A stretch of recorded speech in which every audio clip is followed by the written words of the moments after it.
আজকে আমাদের formally bank প্রমোশনের ক্লাস নাম্বার 1 স্টার্ট হবে। আমাদের আপনাদের ক্লাসের সাথে সরাসরি যেটা ফ্রিকোয়েন্টলি যেটা সকালবেলা ফিল করবেন সেটা হচ্ছে আমাদের আরেকটা ক্লাস থাকে, সিডিসিএস এর একটা ক্লাস থাকে।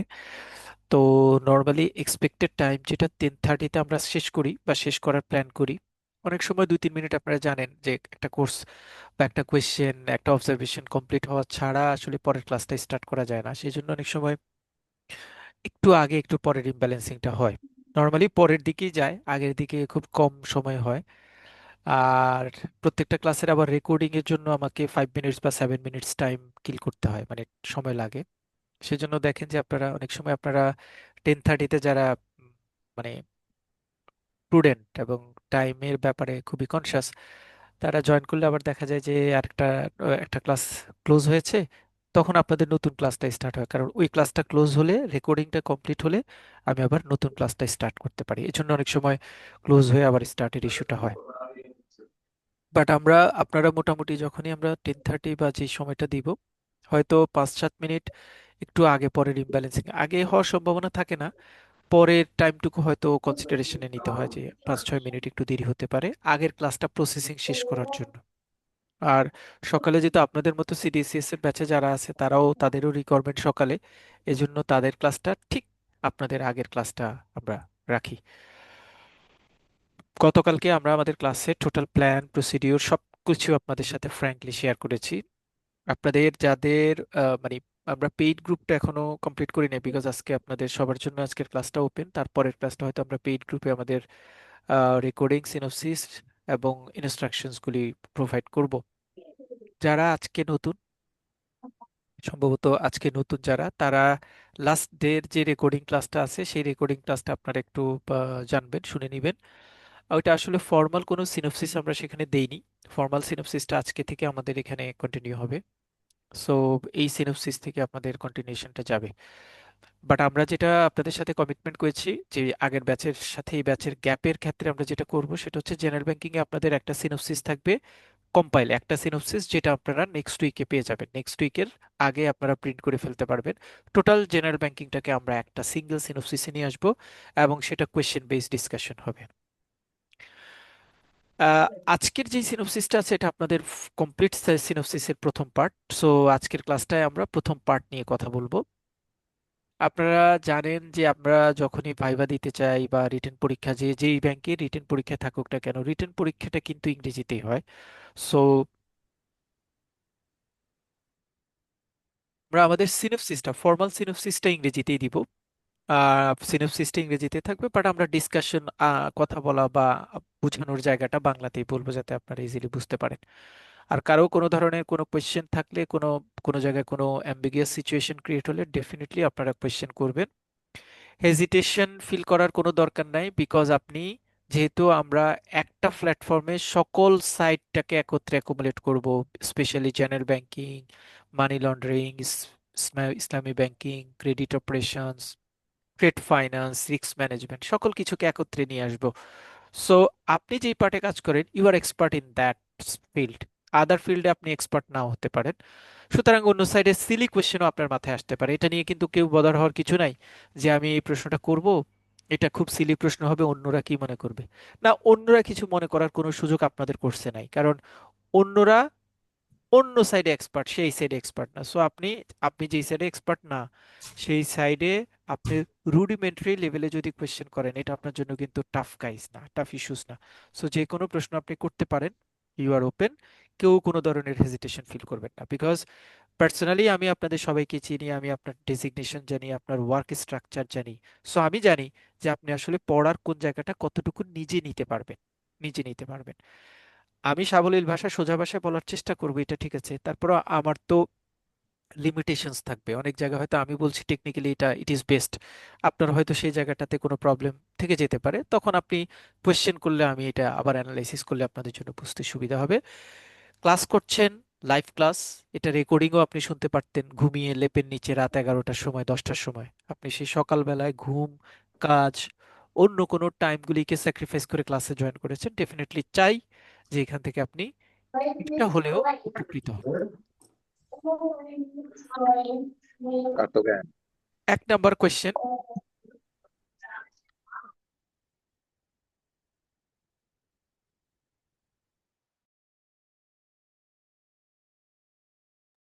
এক নাম্বার কোয়েশ্চেন হচ্ছে what is central bank, commercial bank, schedule bank, non schedule bank, specialised bank, non bank financial institution, Islamic bank, merchant bank, investment bank, এরা কারা?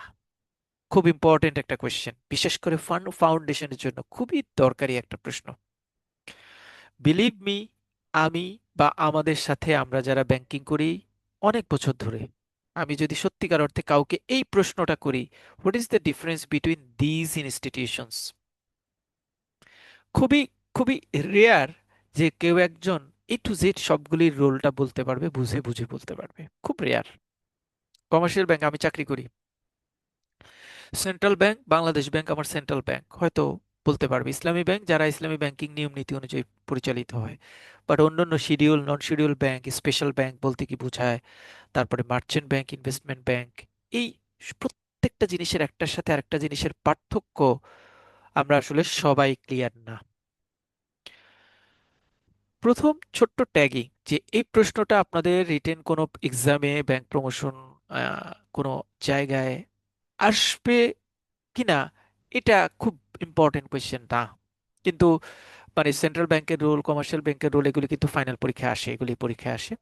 বাট এটা ফাউন্ডেশনের জন্য, যে আপনি একটা আসলে ব্যাংকে চাকরি করেন, ব্যাংকের কোন পার্টে আপনি কতখানি এক্সপার্ট, সেই জায়গাটা সম্পর্কে আপনার মানে জানাটা বোঝাটা খুব জরুরি। সো এই জায়গাটার একদম ইনিশিয়াল স্টেজ হচ্ছে নাম্বার, এই এই কোয়েশ্চেনটা, যে কোয়েশ্চেনে আমরা আসলে আমাদের দেশে যত ধরনের ফাইন্যান্সিয়াল ইনস্টিটিউশন আছে, এর পাশাপাশি আরেকটা আছে নতুন করে অ্যাড করব আমরা, আপনাদের শিটে ফাইনাল শিটে যাবে, সেটা হচ্ছে ডিজিটাল ব্যাংকের পার্টটাও অ্যাড করব আমরা, মানে আরেকটা ব্যাংক আসছে, ডিজিটাল ব্যাংকের ইস্যুটা কভার করব। সো এই বিভিন্ন ধরনের ব্যাংকের রোল কি, রেসপন্সিবিলিটি, তারা আসলে কিভাবে রোল প্লে করে, সেটা নিয়ে আমরা একটু আলোচনা করার চেষ্টা করব। এটাই হচ্ছে আমাদের কোয়েশ্চেন নাম্বার ওয়ান। প্রথমে আমরা আলোচনা করব শিডিউল ব্যাংক বলতে কি বোঝায়, নন শিডিউল ব্যাংক বলতে কি বোঝায়। Schedule bank, schedule bank refers to a bank that is licensed to operate under the Bank Company Act 1991, যেটা অ্যামেন্ডমেন্ট হয়েছে 2003। খুব সিম্পল কথা, ব্যাংক কোম্পানি অ্যাক্ট হচ্ছে এমন একটা অ্যাক্ট, যে অ্যাক্টের ক্ষমতা বলে আমাদের দেশে বিভিন্ন ধরনের ব্যাংক পরিচালিত হয়। তাহলে ব্যাংক পরিচালিত হওয়ার জন্য ব্যাংক কোম্পানি অ্যাক্টের নিয়ম অনুযায়ী একটা নির্দিষ্ট অথরিটির কাছ থেকে আপনার লাইসেন্স নিতে হয়। তাহলে ব্যাংক কোম্পানির অ্যাক্ট অনুযায়ী আপনি আমাদের দেশে ব্যাংকিং পরিচালনা করার জন্য লাইসেন্সিং অথরিটির কাছ থেকে যদি লাইসেন্স নিয়ে ব্যাংকিং ব্যবসা পরিচালনা করেন, তাহলে সেই ব্যাংককে আমরা বলবো শিডিউল ব্যাংক। সবাই কিন্তু লাইসেন্স নিয়ে ব্যাংকিং করে না, করবে না, আমরা একটু পরে দেখব। তাহলে যারা লাইসেন্স নিয়ে ব্যাংক কোম্পানি অ্যাক্টের নিয়ম অনুযায়ী লাইসেন্স গ্রহণ করার মাধ্যমে লাইসেন্সের উপর ভিত্তি করে ব্যাংকিং পরিচালনা করে, তাদেরকে বলা হয় শিডিউল ব্যাংক। আমাদের দেশে শিডিউল ব্যাংক হিসেবে আমরা যে 57টা ব্যাংকের কথা বলি, বা আমাদের সোনালী bank, Janata bank, Agrani bank, Rupali bank, mercantile bank, ইসলামী ব্যাংক ইত্যাদি ইত্যাদি যত ব্যাংক বলি, অল আর শিডিউল ব্যাংক। তাহলে শিডিউল ব্যাংক হতে হলে ব্যাংক কোম্পানি অ্যাক্টের নিয়ম অনুযায়ী লাইসেন্স প্রাপ্ত হতে হবে। এবার আমরা আসি নন শিডিউল ব্যাংক কি। নন শিডিউল ব্যাংক হচ্ছে, non schedule bank are established for specific and defined purpose and operate under separate legislation, legislation মানে আইন, rather than the bank company act 1991। তাহলে 1991-এর ব্যাংক কোম্পানির নিয়ম অনুযায়ী লাইসেন্স প্রাপ্ত হয়ে যে সকল ব্যাংক পরিচালিত হয়, তাদের বাহিরে ব্যাংক কোম্পানি অ্যাক্টের নিয়ম বহির্ভূত বিশেষ পারপাস, বিশেষ স্পেসিফিক অপারেশনাল মডিউল নিয়ে যে সকল ব্যাংক আমাদের দেশে ব্যাংকিং বিজনেস পরিচালনা করে, তাদেরকে বলবো নন schedule bank. Non schedule bank special কোনো গোষ্ঠী, স্পেশাল কোনো এন্টিটি, স্পেশাল কোনো সম্প্রদায়, স্পেশাল কোনো পারপাসে সাধারণত পরিচালিত হয়। এদের সেন্ট্রাল ব্যাংকের কাছ থেকে ব্যাংক কোম্পানি অ্যাক্টের নিয়ম অনুযায়ী লাইসেন্স গ্রহণ করতে হয় না। আমাদের দেশে সাধারণত নন শিডিউল ব্যাংক আছে 5টা। ব্যাংকগুলির নাম কি? আনসার, বিডিপি, উন্নয়ন ব্যাংক, আনসারদের উন্নয়নে যারা কাজ করে, স্পেশাল অ্যাসাইনমেন্ট হচ্ছে আনসারদের উন্নয়নে যারা কাজ করে। কর্মসংস্থান ব্যাংক, সাধারণত আনএমপ্লয়মেন্ট পিপলদেরকে স্টাবলিশ করার জন্য যারা কাজ করে তারা কর্মসংস্থান ব্যাংক। গ্রামীণ ব্যাংক, গ্রামীণ ব্যাংক মানে আমার চেয়ে আপনারা ভালো জানেন, যদিও গ্রামীণ ব্যাংক এখন ডক্টর ইউনূস অ্যাডভাইজার হওয়ার কারণে ব্যাংকের ফ্লরিশনেসটা অনেক বেড়েছে, বাট এটা আসলে মাইক্রো ফাইন্যান্স লেভেলের অ্যাক্টিভিটিসটাকে পারফর্ম করার জন্য স্টাবলিশড হয়েছে। জুবলি ব্যাংক, এটা খুব important for MCQ. The bank was first registered by the joint stock companies and firms RJSC in April 1913। 1913 সালে এই ব্যাংকটা প্রথম ব্যাংক হিসেবে আমাদের দেশে স্টার্ট করে। তখন এর নাম হচ্ছিল Khoksa Janipur bank. Then in January 1871, the name of the bank is changed Jubilee Bank. The central bank recognized it as a non-scheduled bank in 1984। 84 এটাকে non-scheduled bank হিসেবে স্বীকৃতি দিয়েছে। Palli Sanchay bank, a bank that focus on providing financial service to rural community. Rural কমিউনিটিদের জন্য বিশেষ সুবিধা প্রদান করার জন্য পল্লী সঞ্চয় ব্যাংকের ইমপ্লিমেন্টেশন হয়েছে। আপনারা এগুলি এত ডিটেল পড়ার দরকার নাই। নন শিডিউল ব্যাংক আমাদের দেশে 5টা আছে। স্পেশালি শুধুমাত্র জুবলি ব্যাংকটা একটু পড়বেন, বিশেষ করে তার পূর্ব নাম কি ছিল, এইটা নিয়ে মাঝে মাঝে প্রশ্ন আসে। 5টা নন শিডিউল ব্যাংক আছে, আর শিডিউল ব্যাংক আছে 62টা। শিডিউল ব্যাংক আছে টোটাল 62টা আমাদের দেশে। এর মধ্যে স্টেট ওন কমার্শিয়াল ব্যাংক আছে 6টা। যে স্টেট ওন কমার্শিয়াল ব্যাংকগুলিকে সাধারণত এই ব্যাংকগুলির নাম হচ্ছে অগ্রণী ব্যাংক। এগুলি হচ্ছে state own commercial bank. State own commercial bank, সরকারি মালিকানার commercial bank. Agrani bank, Janata bank, Sonali bank, Rupali bank, Bangladesh development bank PLC, basic bank limited. অন্যান্য ব্যাংকগুলি নিয়ে কিন্তু আমি কোনো ধরনের এক্সপ্লেনেশন দাঁড় করাচ্ছি না। কোনটার কয় ব্রাঞ্চ, কবে এস্টাবলিশড হয়েছে, কি ইস্যুস, এই হিস্ট্রি আমার জানার দরকার নাই। বাট বাংলাদেশ ডেভেলপমেন্ট ব্যাংকের হিস্ট্রিটা আমি একটু জানবো, বিকজ এটা বিশেষ একটা প্রসেস বা সিস্টেমের মাধ্যমে ইনকর্পোরেট করা হয়েছে আমাদের কান্ট্রিতে। বাংলাদেশ ডেভেলপমেন্ট ব্যাংক বা বিডিবিএল স্টার্ট হয়েছে established on November 16, 2009 through the merger of two state-owned development financial institution। সেই দুইটা ডেভেলপমেন্ট ফাইন্যান্সিয়াল ইনস্টিটিউশন হচ্ছে বাংলাদেশ শিল্প ব্যাংক অ্যান্ড বাংলাদেশ শিল্প ঋণ সংস্থা। এই দুইটা ফাইন্যান্সিয়াল ইনস্টিটিউশনকে মার্জ করে একটা ব্যাংক প্রতিষ্ঠা করা হয়েছে, যে ব্যাংকের নাম হচ্ছে বিডিবিএল, অর্থাৎ বাংলাদেশ ডেভেলপমেন্ট ব্যাংক লিমিটেড, যেটা ফর্মালি বা অফিসিয়ালি তাদের ব্যাংকিং কার্যক্রম স্টার্ট করে 2010 থেকে তাদের কার্যক্রম পরিচালনা করে। এটা স্পেশাল, দ্যাটস ওয়াই স্পেশাল ক্যারেক্টারটা আমরা আলাদা করে পড়বো। দেখেন, স্পেশাল হিসেবে জুবলি ব্যাংক আমরা পড়েছি, স্পেশাল হিসেবে বাংলাদেশ ডেভেলপমেন্ট ব্যাংকটাকে আমরা কর্পোরেট করব বা ইনকর্পোরেট করব।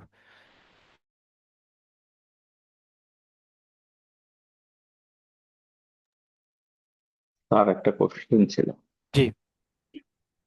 শিডিউল ব্যাংকে এখন 62 না কমবে? কারণ আচ্ছা, হ্যাঁ, আমরা যাচ্ছি এটাতে। মার্জ হয়েছে।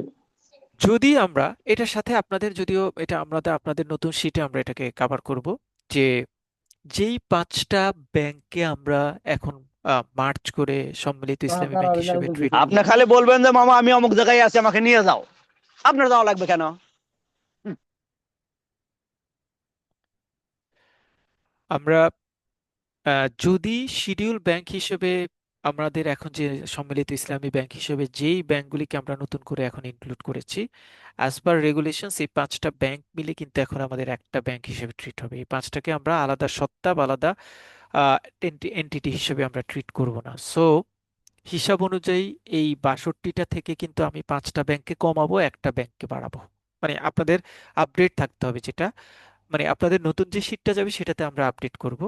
তো সেই জায়গায় হিসাব অনুযায়ী আমরা স্টেট ওন কমার্শিয়াল ব্যাংক হিসেবে, আচ্ছা আমাদের যে সম্মিলিত ইসলামী ব্যাংক, এটাতে কিন্তু ডিক্লারেশন দিয়েছে যে স্টেট ওন কমার্শিয়াল ব্যাংক হিসেবে, তাই না?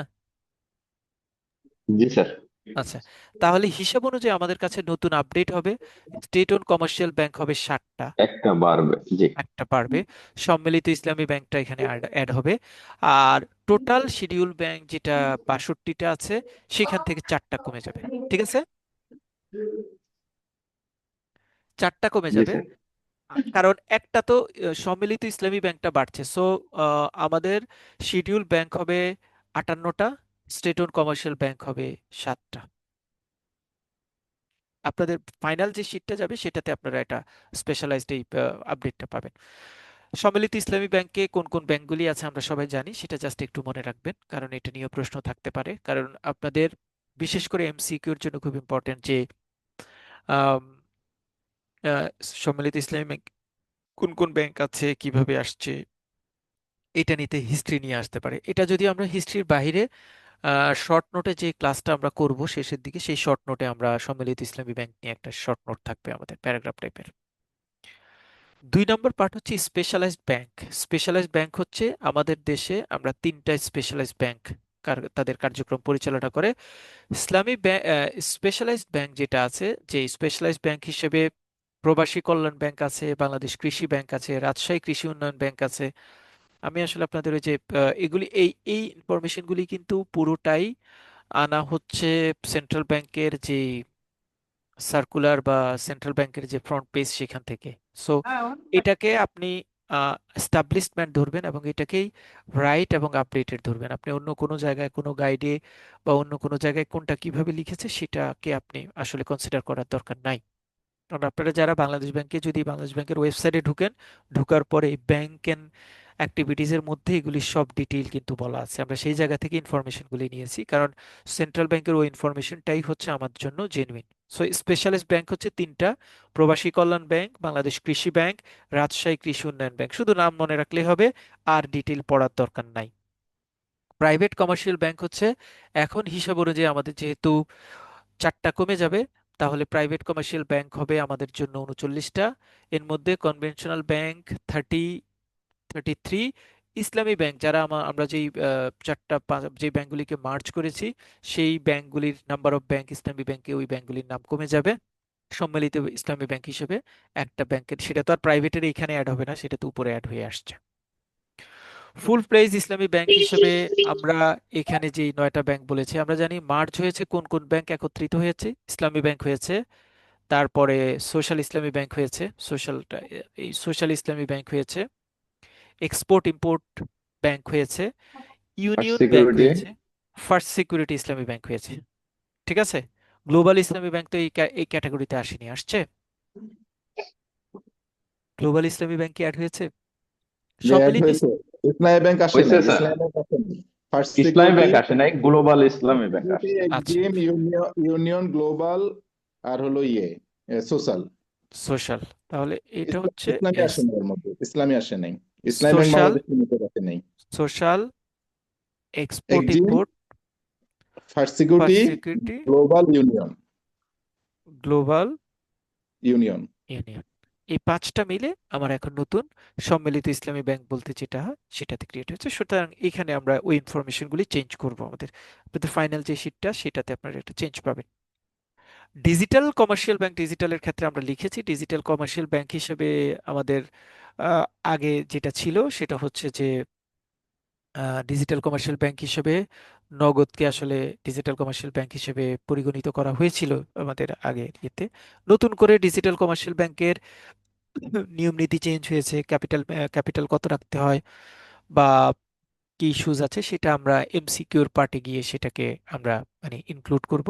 সেটা আপনারা সেখানে দেখতে পারবেন। বা ডিজিটাল ব্যাংকটাকেও আমরা আসলে নতুন করে এস্টাবলিশ করার চেষ্টা করছি বা এস্টাবলিশ করছি। ফরেন কমার্শিয়াল ব্যাংক আমাদের দেশে 9টা আছে, আমাদের আর এটা আসলে ডিটেল ওরকম আলোচনা করার দরকার নাই। এটুকু হচ্ছে আমাদের ব্যাংকের পার্ট। যে যে ব্যাংকগুলিকে আমরা যদি যেভাবে চিন্তা করি, মূলত ব্যাংকগুলিকে schedule bank, non schedule bank, state own commercial bank, private bank, তারপরে ইসলামী ব্যাংক বা ইসলামিক ওয়েতে যে ব্যাংকগুলি পরিচালিত হয়, অতটুকুর সেগ্রিগেশনটা মোটামুটি মনে রাখলে আপনার হবে। ডেপথ নলেজের ক্ষেত্রে আমরা শুধু বলছি বাংলাদেশ ডেভেলপমেন্ট ব্যাংক এবং জুবলি ব্যাংক, এই 2টা ব্যাংককে আমি স্পেশালি পড়বো। আর এখন নতুন করে সম্মিলিত ইসলামী ব্যাংকটাকে আমি একটু ভালো করে মাথায় রাখবো। তাহলে মোটামুটি ব্যাংকের যে পার্টটা আছে ওই পার্টটায় আমার আর প্রবলেম হবে না। তাহলে ব্যাংকিং সাইডটা আমরা মোটামুটি কভার করেছি। এবার আমি চলে আসছি নন ব্যাংক ফাইন্যান্সিয়াল ইনস্টিটিউশনস, মানে যেগুলি আসলে ব্যাংক না। এরকম ইনস্টিটিউশনস আমাদের দেশে কয়টা আছে, কি কি আছে, এবং এইগুলির আপডেট স্ট্রাকচারটা কি, সেটা নিয়ে আমরা এখন কথা বলবো। নন ব্যাংক ফাইন্যান্সিয়াল ইনস্টিটিউশনস হচ্ছে যেই কোম্পানিগুলি ফাইন্যান্স কোম্পানি আইন 2023-এর উপর বেস করে যে সকল কোম্পানি প্রতিষ্ঠিত হয়, সেই সকল কোম্পানিকে বলবো নন bank financial institutions. At present বর্তমানে 35টা ফাইন্যান্সিয়াল কোম্পানি রয়েছে বর্তমানে আমাদের দেশে। ফাইন্যান্সিয়াল কোম্পানি রয়েছে 35টা। তার মধ্যে এটা আবার একটু চেঞ্জ আসছে, যদিও এখন এটা মানে এক্সিকিউশনটা প্রপার হতে হয় নাই। কয়েকটা ফাইন্যান্সিয়াল ইনস্টিটিউশনকে ক্লোজ করার এম্পাওয়ার দেওয়া হয়েছে, এবং সেটা প্রসেস কমপ্লিট হলে এই রুলসটা একটু চেঞ্জ হবে, মানে 35টার সংখ্যা থেকে কিছুটা চেঞ্জ হবে। আউট অফ 35, দুইটা হচ্ছে সরকারি ওন, একটা হচ্ছে subsidiary state own commercial bank, দুইটার jointly own by government and foreign government entity. 19টা এস্টাবলিশড হয়েছে প্রাইভেট ডোমেস্টিক এন্টারপ্রেনার দ্বারা, এবং 11টা স্টার্ট হয়েছে ফরেন এবং ডোমেস্টিক এন্টারপ্রেনারশিপ দ্বারা। আমার এগুলি আসলে দরকার নেই, মানে এই ইনফরমেশনগুলি দরকার নেই আমার। শুধু এইটুকু জায়গা থেকে আপনার মনে রাখতে হবে দুইটা তিনটা ইনফরমেশন। দুইটা জিনিস আমাকে এখান থেকে মনে রাখতে হবে। একটা হচ্ছে যে নন ব্যাংক ফাইন্যান্সিয়াল ইনস্টিটিউশন আসলে কোন অ্যাক্টের আন্ডারে প্রতিষ্ঠিত হয়। এটা কি ব্যাংক কোম্পানি অ্যাক্টের আন্ডারে প্রতিষ্ঠিত হয়? না, এটা ফাইন্যান্স কোম্পানি অ্যাক্ট 2023, এটা নতুন করে এই অ্যাক্টটাকে কার্যকর করা হয়েছে। এই আইনের উপর বেস করে নন ব্যাংক ফাইন্যান্সিয়াল ইনস্টিটিউশনটা প্রতিষ্ঠিত। আমাদের দেশে এখন পর্যন্ত নন ব্যাংক ফাইন্যান্সিয়াল ইনস্টিটিউশন আছে 35টা। এরপরের আর সেগ্রিগেশনে আপনারা নিজেরাই যাওয়ার দরকার নেই। আমরা শুধু এটা আসলে ইনফরমেশন দেওয়ার জন্য দেওয়া, মানে যাতে আপনার নলেজটা ডেপথ হয়। বাট এটা কিন্তু কখনো পরীক্ষা এরকম আসবে না যে কয়টা ডোমেস্টিক এবং ফরেন এন্টারপ্রেনারশিপ দ্বারা বা এস্টাবলিশড, এই টাইপের কিন্তু প্রশ্ন আসবে না। সো নন ব্যাংক ফাইন্যান্সিয়াল ইনস্টিটিউশনটা আমরা পড়েছি। আগের অংশে ফাইন্যান্সিয়াল ইনস্টিটিউশন পড়েছি। ফাইন্যান্সিয়াল ইনস্টিটিউশন মানে হচ্ছে ব্যাংকের কথা আমরা পড়েছি। সো ব্যাংক এবং ফাইন্যান্স কোম্পানি, তাদের মধ্যে মূলত পার্থক্যটা কোন জায়গায় হয়? What is the main difference between bank and non bank financial institutions? পার্থক্য হচ্ছে financial company cannot issue cheque, অর্থাৎ নন ব্যাংক ফাইন্যান্সিয়াল ইনস্টিটিউশন কখনো চেক ইস্যু করতে পারে না, পে অর্ডার ইস্যু করতে পারে না, ডিমান্ড ড্রাফট ইস্যু করতে পারে না। বাট ব্যাংক ক্যান, ব্যাংক সেটা পারে। অর্থাৎ ব্যাংক চেক, পে অর্ডার এবং ডিমান্ড ড্রাফট ইস্যু করতে পারে। Financial company cannot receive demand deposit, bank can. Demand deposit মানে হচ্ছে ফ্রেশ টাকা, নগদ টাকা ফাইন্যান্সিয়াল কোম্পানিগুলি কখনো ডিপোজিট আকারে নিতে পারে না, বাট ব্যাংক পারে। Financial company cannot involve in foreign exchange transaction. Foreign exchange related ট্রানজ্যাকশনে ব্যাংক ইনভলভ হতে পারে, বাট ফাইন্যান্সিয়াল কোম্পানিগুলি কখনো ফরেন এক্সচেঞ্জ রিলেটেড বিজনেসে ইনভলভ হতে পারে না। তাহলে আমরা আমরা দেখেই বুঝতে পারছি, হায় রে, তাহলে তো ফাইন্যান্সিয়াল কোম্পানিগুলিতে ঝামেলা, ওরা আসলে কি করে, মাথায় প্রশ্ন আসে। পরের লাইনটে আমরা এটাকে ক্লিয়ার করেছি। Financial company can conduct there business operations with diversified financing modes like syndicate financing, bridge financing, lease financing, securitized instrument, private placement of debt and equity। অর্থাৎ বিভিন্ন ধরনের syndicate financing, bridge financing, lease financing, এই টাইপের যত ধরনের financial activities রয়েছে, সেই সকল ফাইন্যান্সিয়াল অ্যাক্টিভিটিসের কাজটা সাধারণত সাধারণত ফাইন্যান্সিয়াল কোম্পানিগুলি কন্ডাক্ট করে। সো মূল কথা যদি যাই, যে ব্যাংক এবং নন ব্যাংক ফাইন্যান্সিয়াল ইনস্টিটিউশনের মধ্যে পার্থক্য হচ্ছে ব্যাংক চেক, পে অর্ডার বা ডিমান্ড ড্রাফট এগুলি ইস্যু করতে পারে, নন ব্যাংক ফাইন্যান্সিয়াল ইনস্টিটিউশন এটা পারে না। ব্যাংক হচ্ছে কাস্টমারের কাছ থেকে ডিমান্ড ডিপোজিট অর্থাৎ ফ্রেশ ডিপোজিট, টাকা আকারে যে ডিপোজিটটা, সেই ডিপোজিটটা রিসিভ করতে পারে। নন ব্যাংক ফাইন্যান্সিয়াল ইনস্টিটিউশন সেটা পারে না। Bank foreign exchange business deal করতে পারে, non bank financial institution foreign exchange business deal করতে পারে না। কোয়েশ্চেন, কেউ কি আমাকে এই তিনটা লাইন একটু বলতে পারবেন আবার, আমি যেভাবে বলেছি? জি স্যার, প্লিজ। বলবো স্যার। জি। স্যার, ব্যাংক হচ্ছে আপনার পে অর্ডার, ডিমান্ড ড্রাফট এগুলো ইস্যু করতে পারে, নন ব্যাংক সেগুলো ইস্যু করতে পারে না। আর নন ব্যাংক ফাইন্যান্সিয়াল ইনস্টিটিউশন সব ফরেন ট্রানজাকশন করতে পারে না, ব্যাংক হচ্ছে ফরেন ট্রানজাকশন করতে পারে। আর ব্যাংক হচ্ছে ফ্রেশ ডিপোজিট গুলো কালেক্ট করতে পারে, নন ব্যাংক হচ্ছে ফ্রেশ ডিপোজিট গুলো কালেক্ট করতে পারে। Okay, thank you so much. Next, merchant bank and investment bank. এটা এটা সাধারণত মানে আপনাদের যারা ধরেন জুনিয়র অফিসার অফিসার লেভেলে এটার ইম্পর্টেন্সটা কম। এটা একটু উপরের লেভেলে যারা সিনিয়র লেভেলে পরীক্ষা দিবেন তাদের জন্য মার্চেন্ট ব্যাংক এবং ইনভেস্টমেন্ট ব্যাংকের পার্টটা বেশি ইম্পর্টেন্ট, কারণ জুনিয়র লেভেলে মার্চেন্ট ব্যাংক এবং এই এই টাইপের কোয়েশ্চেন আসার সম্ভাবনা কম থাকে, বাট সিনিয়র লেভেলে কিন্তু এই টাইপের কোয়েশ্চেন আসে। সো মার্চেন্ট ব্যাংক এবং ইনভেস্টমেন্ট ব্যাংক এই দুইটা ব্যাংক মানে কি? ও আচ্ছা, এর মধ্যে আবার নন ব্যাংক ফাইন্যান্সিয়াল ইনস্টিটিউশনের কয়েকটা উদাহরণ দিয়েছে, ডিবিএচ ফাইন্যান্স, আইডিএলসি, তারপরে আইপিডিসি ফাইন্যান্স, এগুলি। মার্চেন্ট ব্যাংক হচ্ছে, merchant bank is a non depository financial institution that provides a range of specialised financial service to business and large organisation such as. Merchant bank আসলে কোন কোন role play করে? Merchant bank issue ম্যানেজমেন্টের কাজ করে, underwriting করে, portfolio management করে এবং কর্পোরেট অ্যাডভাইজারি সার্ভিস প্রোভাইড করে। কোনো একটা বড় ফাইন্যান্সিয়াল কোম্পানি, কোনো একটা বড় বিজনেস এন্টিটি, কোনো একটা লার্জ অর্গানাইজেশনকে তারা চার ধরনের সেবা প্রদান করে। সেই চার ধরনের সেবা হচ্ছে, এক নম্বর হচ্ছে ইস্যু ম্যানেজমেন্ট, আমি ব্যাখ্যা করব চারটা পয়েন্টে। দুই নম্বর হচ্ছে আন্ডার রাইটিং, তিন নম্বরে হচ্ছে পোর্টফোলিও ম্যানেজমেন্ট, চার নম্বরে হচ্ছে কর্পোরেট অ্যাডভাইজারি সার্ভিস। চারটা সার্ভিস প্রোভাইড করে হচ্ছে মার্চেন্ট ব্যাংক। আমাদের কান্ট্রিতে যে সকল মার্চেন্ট ব্যাংক আছে তারা এই চার ধরনের সার্ভিস প্রোভাইড করে। চার ধরনের সার্ভিসের মধ্যে হোয়াট ইজ ইস্যু ম্যানেজমেন্ট, মানে আপনার আসলে মার্চেন্ট ব্যাংকের রোলে মনে রাখতে হবে এই চারটা কথা।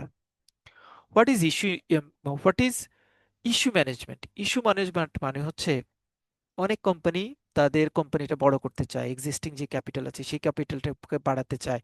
সেই ক্যাপিটাল বাড়াতে গিয়ে নতুন করে শেয়ার ইস্যু করার প্রসেস আছে, নতুন করে শেয়ার ইস্যু করে কোম্পানির শেয়ার বিক্রি করে সেখান থেকে প্রসেসিং করার ইস্যু থাকে।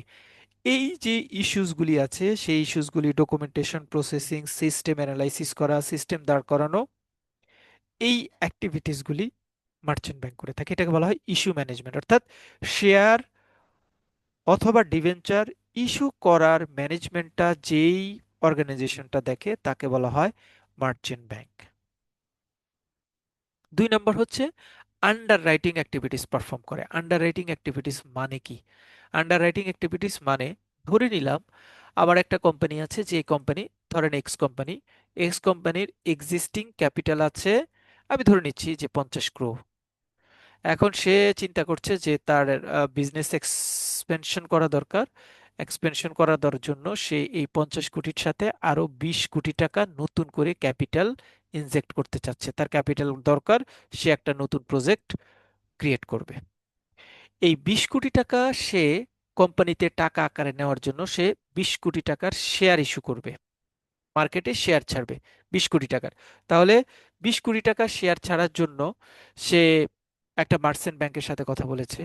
তারা বলল যে এই পেপার রেডি করতে হবে, এই ফিজিবিলিটি টেস্ট করতে হবে, আপনার 20 কোটি টাকার প্রজেক্ট আছে কিনা, প্রজেক্টটা ভাইভাল কিনা, প্রজেক্টটা ঠিকঠাক আছে কিনা, এই সকল কিছু চেক করতে হবে। চেক করে ডকুমেন্টেশন রেডি করে শেয়ার ইস্যু করার কাজটা মার্চেন্ট ব্যাংক করবে, যেটা প্রথম ইস্যু ম্যানেজমেন্ট। সেকেন্ড ওয়েতে মার্চেন্ট ব্যাংক আরেকটা কাজ করে, সেটা হচ্ছে এই শেয়ার ইস্যু করার সাথে সম্পৃক্ত থাকার পরে, শেয়ার তো আমি এখন ইস্যু করছি, আমি প্রিজিউম করছি যে আমার কোম্পানি ভালো, 20 কোটি টাকা শেয়ার আমি সেল করে ফেলতে পারবো, শেয়ার সেল করে আমি 20 কোটি টাকায় মানে আমার ক্যাপিটাল আকারে ইনজেক্ট করতে পারবো। বাট এটা ফিউচারের কথা, আনসার্টেন। আপনি অনেক সময় আপনার ভিতরে এরকম সন্দেহ কাজ করতে পারে যে আমার আসলে এই 20 কোটি টাকার শেয়ার যে আমি মার্কেটে ছাড়ছি এটা আসলে সেল হবে কিনা, সব সেলাবল হবে কিনা। যদি কোনো অংশ সেলেবল না হয়, আনসোল্ড অবস্থায় থেকে যায়, তাহলে তো অতটুকু ক্যাপিটাল আমার লুফল থেকে যাবে, ল্যাপসেস থেকে যাবে, ডিফিসিয়েন্সি হয়ে যাবে ওইটুকু। এখন ওইটুকু যদি আমার ডিফিসিয়েন্সি হয়, আমি প্ল্যান করছি 20 কোটি টাকা বাড়ালে আমি এই প্রজেক্টটা দাঁড়া করাবো, সেখানে যদি আমি 2 কোটি টাকা শেয়ার বিক্রি করতে না পারি তাহলে 2 কোটি টাকার ক্যাপিটাল আমার ইনজেক্ট হবে না, তাহলে আমার ওই প্রজেক্টটা প্রপার হয়তো আমি এক্সিকিউট করতে পারবো না। এই সন্দেহের বশবর্তী হয়ে সে কোনো ব্যাংকের, যে কোনো একটা মার্চেন্ট ব্যাংককে বলতে পারে যে ভাই, তুমি যে শেয়ার ইস্যু করছো এক কাজ করো, তুমিও তোমার সাথে আমার একটা কন্টাক্ট তুমি করবা কিনা, যে এই ইস্যুকৃত শেয়ার সেলের যাবতীয় প্রসেস তুমি তো প্রসেসিং করবা, বাট এই শেয়ারের যদি আনসেলড কোনো পোর্শন রয়ে যায়, সেই পোর্শনটা তুমি আমার কাছ থেকে কিনে নিবা। তখন মার্চেন্ট ব্যাংক বলবে ওকে ঠিক আছে কিনে নিব, বাট এটার জন্য আমাকে ডিসকাউন্ট দিতে হবে, অথবা এইটার জন্য আমাকে এডিশনাল অ্যাডভান্টেজ দিতে হবে, অথবা এটাকে আমার জন্য এইভাবে অ্যাডভান্টেজ দিলে আমি তোমার আনসোল্ড যে শেয়ারটুকু থাকবে সেইটা আমি কিনে নিব। এই যে আনসোল্ড শেয়ারটা কিনে নেওয়ার জন্য যে কমিটমেন্ট কোনো মার্চেন্ট ব্যাংক কোনো অর্গানাইজেশনের সাথে করে, সেই কমিটমেন্টটাকে বলা হয় under writing. So share issue প্রসেসে যেমন মার্চেন্ট ব্যাংক জড়িত থাকে, শেয়ারের আনসোল্ড অংশটুকুর ব্যবস্থা করার জন্য মার্চেন্ট ব্যাংক আন্ডার রাইটিং রোলের মাধ্যমে জড়িত থাকে। এটা হচ্ছে তাদের সেকেন্ড রোল। থার্ড রোল হচ্ছে পোর্টফোলিও ম্যানেজমেন্ট। পোর্টফোলিও ম্যানেজমেন্টটা খুব সিম্পল। পোর্টফোলিও ম্যানেজমেন্ট হচ্ছে একটা একটা লার্জ অর্গানাইজেশনের, ধরেন প্রাণ আরএফএল, ডাইভার্সিফাইড প্রোডাক্ট নিয়ে ডিল করে, অনেক প্রোডাক্ট, একদম বাথরুমের ইয়ে থেকে ওয়াশরুমের ব্রাশ থেকে শুরু করে দাঁতের ব্রাশ পর্যন্ত সব আছে মা- প্রাণের। এবং মানে আমার শুধু সেদিন একজনকে বলছিলাম যে এই মানে জীবনের যত ধরনের প্রোডাক্ট আছে, সকল ধরনের প্রোডাক্ট প্রাণ আর ফেলে পাওয়া যায় আমাদের দেশে। Most diversified company in Bangladesh and one of the most diversified company in the world, প্রাণ আরএফএল।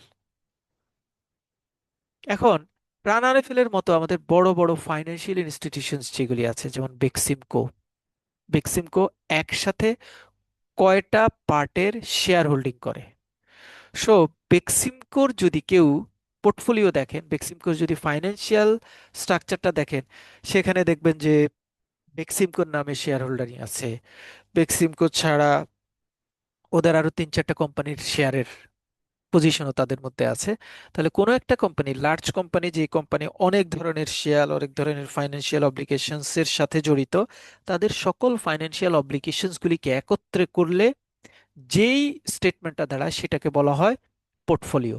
ধরেন আমি আমি যদি শেয়ার বিজনেস করি, আমার শেয়ার বিজনেসে ধরেন আমি একটা ফাইন্যান্স কোম্পানির শেয়ার কিনেছি, একটা ব্যাংকের শেয়ার কিনেছি, একটা ওষুধ কোম্পানির শেয়ার কিনেছি, একটা ফার্মাসিউটিক্যাল কোম্পানির শেয়ার কিনেছি, একটা ইঞ্জিনিয়ারিং কোম্পানির শেয়ার কিনেছি, একটা আইটি কোম্পানির শেয়ার কিনেছি।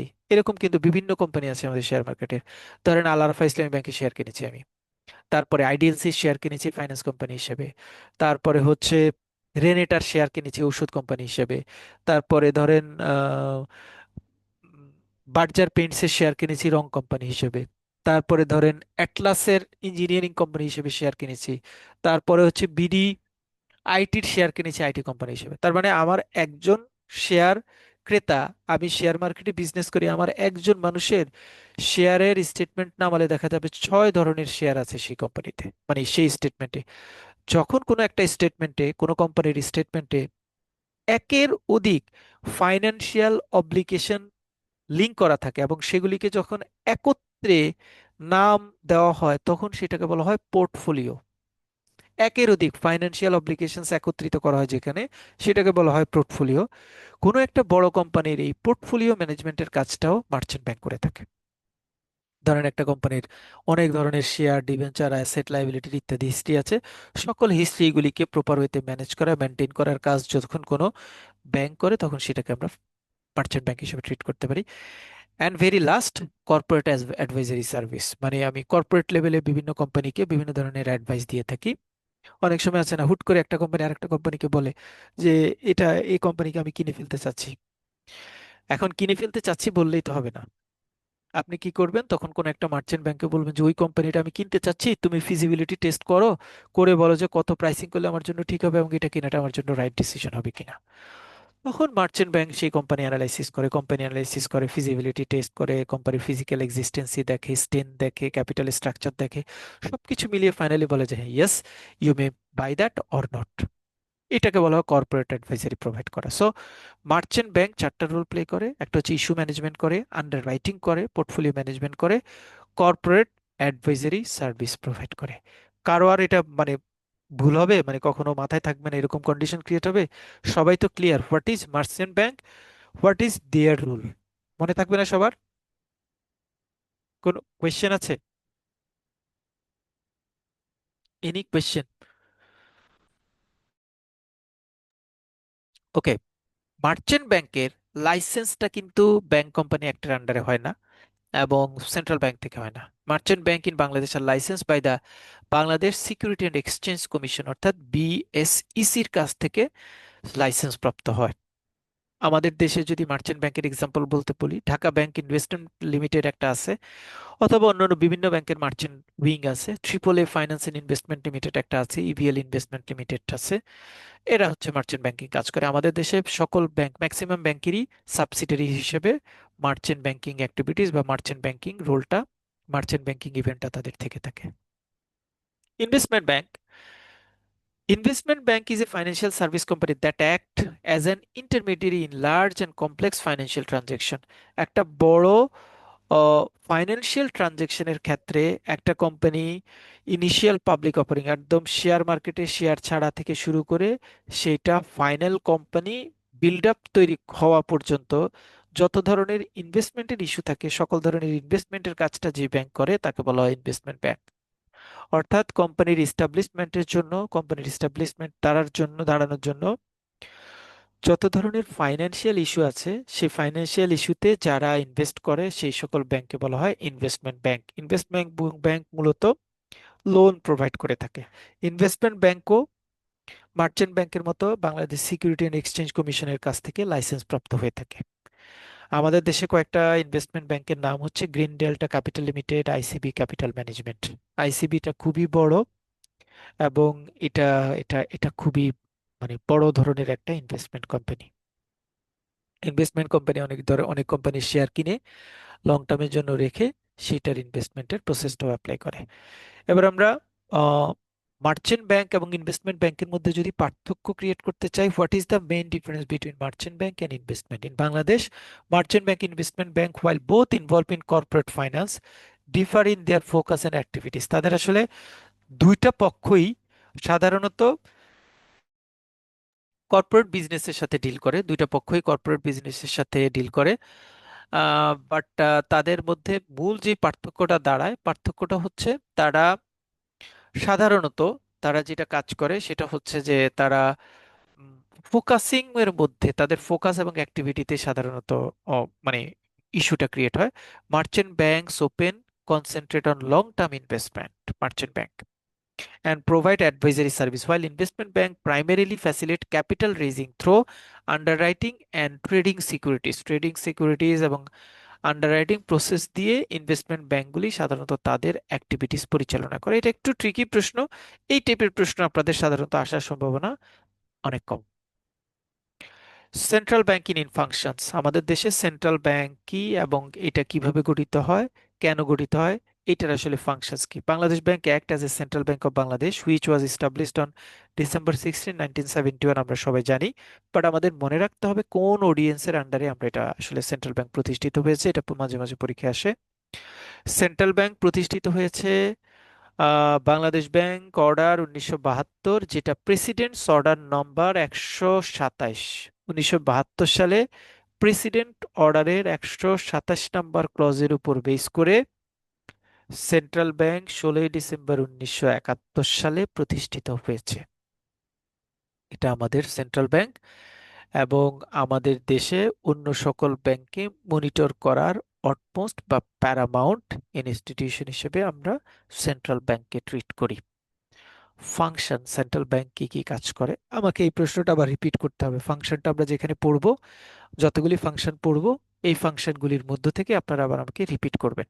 প্রথমত, সেন্ট্রাল ব্যাংকের ফাংশন, প্রথম ফাংশন হচ্ছে কারেন্সি ইস্যু অ্যান্ড ম্যানেজমেন্ট। আমাদের দেশে যত ধরনের নোট অর্থাৎ টাকা ছাপানো, যেটাকে আমরা ইনফর্মাল ল্যাঙ্গুয়েজে বলি, যত ধরনের নোট ইস্যু করা, টাকা ছাপানো বা নোট ইস্যু করার কাজটা সেন্ট্রাল ব্যাংক করে থাকে। আপনি যদি বলেন যে কারেন্সি ইস্যু, নো সমস্যা।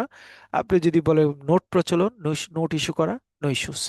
তাহলে একটা কান্ট্রির নোট ইস্যু করার কাজটা সেন্ট্রাল ব্যাংক করে থাকে, এক নম্বর কাজ। দুই নম্বর কাজ হচ্ছে একটা দেশের টোটাল পেমেন্ট সিস্টেমটা সেন্ট্রাল ব্যাংক মনিটর করে। আমাদের দেশে যে যত ধরনের পেমেন্ট সিস্টেম আছে, আরটিজিএস, বিএফটিএন, এনপিএসবি, ক্লিয়ারিং হাউসের মাধ্যমে, ক্যাশের হাউসের মাধ্যমে। অর্থাৎ প্রথম পয়েন্টে কারেন্সি ইস্যু করে, 2 নম্বর হচ্ছে কারেন্সি এক জায়গা থেকে অন্য জায়গায় যাওয়ার যত প্রসেস আছে টোটাল প্রসেসটার মনিটরিং করে হচ্ছে সেন্ট্রাল ব্যাংক। এটাকে সুন্দর ভাষায় বলা হয় পেমেন্ট সিস্টেম মনিটর করা। মানে পেমেন্ট দেওয়ার যে সিস্টেমটা আমাদের দেশে বিদ্যমান রয়েছে সেটাকে সেন্ট্রাল ব্যাংক মনিটর করে। 2 নম্বর। 3 নম্বর হচ্ছে ফরেন এক্সচেঞ্জ ম্যানেজমেন্ট। আমাদের দেশে দেশ বিদেশের সাথে ফরেন কারেন্সি রিলেটেড যত ধরনের ডিলিংস থাকে সকল ধরনের ডিলিংসটা সেন্ট্রাল ব্যাংক করে থাকে। সকল ধরনের ডিলিংসটা সেন্ট্রাল ব্যাংক করে থাকে। তাহলে প্রথম হচ্ছে কারেন্সি ইস্যু করে, 2 নম্বর হচ্ছে পেমেন্ট সিস্টেমটা মনিটর করে দেশের, 3 নম্বরে হচ্ছে ফরেন কারেন্সিটা ম্যানেজ করে। এটা হচ্ছে 3 নম্বর। 4 নম্বরে হচ্ছে গভর্নমেন্টের ব্যাংক হিসেবে কাজ করে। সেন্ট্রাল ব্যাংক সেন্ট্রাল ব্যাংক কোন একটা দেশের, আমাদের দেশে গভর্নমেন্টের ব্যাংক হিসেবে কাজ করে, বা গভর্নমেন্টের ব্যাংক হিসেবে কাজ করে মানে গভর্নমেন্টের যত ধরনের দায় দেনা ঋণ আছে সকল ধরনের ঋণে গভর্নমেন্টকে সহযোগিতা প্রদান করে, ঋণ মনিটর করে, ম্যানেজ করে, গভর্নমেন্টকে বিভিন্ন অ্যাডভাইজারি ডিসিশন প্রোভাইড করে যে এই কাজটা করাটা ঠিক হবে কি হবে না। যদিও খুব দুঃখের বিষয় হচ্ছে গভর্নমেন্ট আসলে সেন্ট্রাল ব্যাংকের ডিসিশনকে কতখানি প্রায়োরিটি দিবে বা দেয়, এটা খুব দুঃখের বিষয়। হয়তো দেয় না, দেওয়ার চেষ্টা করে না, কিন্তু আমাদের আসলে এক বলে গভর্নমেন্ট সেন্ট্রাল ব্যাংকের ডিসিশনকে প্রায়োরিটি দেওয়া উচিত। কারণ কোন একটা দেশের গভর্নমেন্ট গঠিত হয় হচ্ছে পলিটিশিয়ান দিয়ে। পলিটিশিয়ানরা কিন্তু experience, not in experience in banking except 1-2 জন ছাড়া সেন্ট্রাল ব্যাংকে যারা কাজ করে তারা গবেষণা, অ্যানালাইসিস, তারপরে হচ্ছে প্র্যাকটিস, সকল দিক থেকে নিয়ে ব্যাংকিং এবং ফাইন্যান্সিয়াল অ্যাক্টিভিটিতে দে আর এক্সপার্ট। সো তাদের ওপিনিয়ন নিলে আপনি যদি কোনো একটা অপারেশন করতে যান এখন, মানে কোনো একটা অপারেশন করতে যান, ধরেন আপনার আপনার কিডনিতে পাথর হয়েছে, আপনি এখন অপারেশন করতে যান, আপনার খুব মানে ঢাকা ইউনিভার্সিটির খুব বড় একজন প্রফেসর পরিচিত, ইউনিভার্সিটি প্রফেসর, ঢাকা ইউনিভার্সিটির মানে অ্যাপ্লাইড ফিজিক্স পড়ান, অথবা কেমিস্ট্রি পড়ান, অথবা মাইক্রোবায়োলজি পড়ান পাওয়ারে, খুবই ব্রিলিয়েন্ট, ঢাকা ইউনিভার্সিটি খুবই ব্রিলিয়েন্ট, মানে ফার্স্ট ক্লাস ফার্স্ট ছিল, অল সবকিছু ঠিক আছে, আপনার কিডনিতে পাথর হয়েছে, এখন আপনি অপারেশন করবেন। আপনাকে আমি যদি বলি যে ভাই আপনি একটু ওই যে ঢাকা ইউনিভার্সিটির মাইক্রোবায়োলজি পড়া যে প্রফেসরের কাছে যান, ওতে এসএসসি ইন্টারমিডিয়েট সব জায়গায় বোর্ড স্ট্যান্ড করা ব্রিলিয়েন্ট স্টুডেন্ট, আপনি ওনার কাছে অপারেশন করবেন, যাবেন? আপনি বলবেন যে ভাই আমি মাপ চাই, আমার যত ব্রিলিয়েন্টই হোক আমি ওনার কাছে যাব না, আমি যাব কার কাছে? রেসপেক্টিভ ফিল্ডে এক্সপার্ট এমন কোন ডক্টরের কাছে আমি যাব। তাহলে আমাদের আসলে অ্যাক্ট কিন্তু আমাদেরকে খুব সিকোয়েন্স করে সাজায় দিচ্ছে যে এই যে গভর্নমেন্টের ব্যাংক বলা এটা কিন্তু খুব ছোট কথা না। গভর্নমেন্টের বিভিন্ন ডিসিশন নেওয়ার ক্ষেত্রে সেন্ট্রাল ব্যাংক গভর্নমেন্টকে সহযোগিতা করবে, অ্যাডভাইস প্রদান করবে, because they are the competent authority for those activities. Doctor যেমন কিডনির পাথর অপারেশনের জন্য ইলিজিবল কম্পিটেন্ট অথরিটি, ইউনিভার্সিটির প্রফেসর না, সেন্ট্রাল ব্যাংকও তেমন আমাদের ব্যাংকিং অ্যাক্টিভিটিসগুলিকে মনিটর করার জন্য দে আর এক্সপার্ট। খুবই দুঃখের বিষয় না, দেখেন সচিবকে যখন আমাদের ব্যাংকের গভর্নর হিসেবে আমরা নেই, তাহলে আমরা আসলে একটা বড় ইনস্টিটিউশনের যে পুরো দেশের ফাইন্যান্সিয়াল স্ট্রাকচারকে দেখবে, সেখানে একজন সচিবকে আমি বসালাম। সচিব কি ব্যাংকিং অ্যাক্টিভিটিস কি অ্যানালাইসিস করে? সচিব কি কোনো একটা ব্যাংকের A to Z কোন জায়গা থেকে কি হয়, ট্রেজারি ম্যানেজমেন্ট কি, ফরেন কারেন্সি ম্যানেজমেন্ট কি, এগুলি বুঝে? তাহলে ওই লোকটাকে যে আমি যদি এখানে বসাই, তাহলে ডেফিনেটলি আমার ওই সিস্টেমটাকে আমি কলাপস করছি না। আমি একজন সচিবকে বসাই, কারণ আমি সচিবকে বললে সে আমার কথা শুনবে, ওরা নতুন করে কোনো ডিসিশন দিবে না, আমরা যেটা বলবো সেটা তারা শুনতে বাধ্য হবে। এই শুনতে বাধ্য হতে হতে কিন্তু আমাদের এই সম্মিলিত ইসলামী ব্যাংকের সৃষ্টি হলো। মানে যদি আমরা অ্যাক্টকে আসলে ফলো করতে চাই, অ্যাক্ট কিন্তু আমাকে অনেকগুলি জায়গায় সিস্টেমেটিক করে দিচ্ছে, আমরা শুধু ফলো করলেই হয়, মানে নট নেসেসারি। আমরা যে ফিল্ডে যে এক্সপার্ট, আপনাকে যেমন যে সচিবকে বসিয়েছে তাকেই যদি বলি এবার আপনার কিডনি পাথর অপারেশনের জন্য যান ঢাকা ইউনিভার্সিটি টিচারের কাছে, সে বলবে যে না আমি যাব না, সে তো এক্সপার্ট না এলেনে। তাহলে আপনি কেন সাইন করলেন একজন সচিবকে সেন্ট্রাল ব্যাংকের গভর্নর হিসেবে, কেন আপনি নমিনেশন দিলেন? হ্যাঁ, এখন আমরা দিচ্ছি বলার সময় একরকম বলি, করার সময় একরকম করি, যার জন্যই ফাইন্যান্সিয়াল স্ট্রাকচারটা আমাদের আসলে এই জায়গায় এসে দাঁড়িয়েছে, বা আমাদের এই এই এই পরিমাণ ডিটেরিয়েট করছে।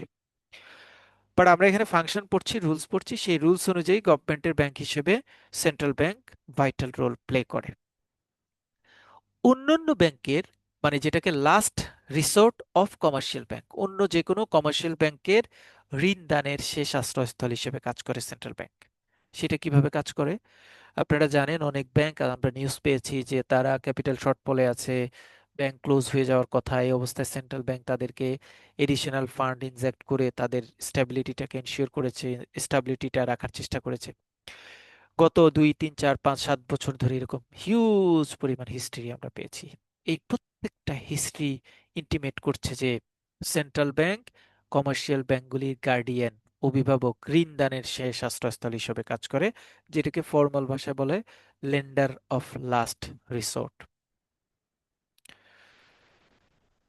এর পাশাপাশি সেন্ট্রাল ব্যাংক মনিটারি পলিসি নিয়ে কাজ করে কোনো একটা কান্ট্রির, যেটা আমি একটু আগে যে গভর্নমেন্ট সচিব সহ যে এক্সাম্পলটা দিয়েছি এটা আরো এমফাসাইজ করে। কোনো একটা কান্ট্রির মনিটারি পলিসিটা সেন্ট্রাল ব্যাংক ফর্মুলেট করে, ইমপ্লিমেন্ট করে। If formulates and implements monetary policy to maintain price stability and foster economic growth, কোনো একটা কান্ট্রির দাম, মুদ্রাস্ফীতি এগুলি নিয়ন্ত্রণ করার জন্য, ইকোনমিক গ্রোথটাকে এনশিওর করার জন্য যে পলিসিটা থাকে সেই পলিসিটার নাম হচ্ছে মনিটারি পলিসি।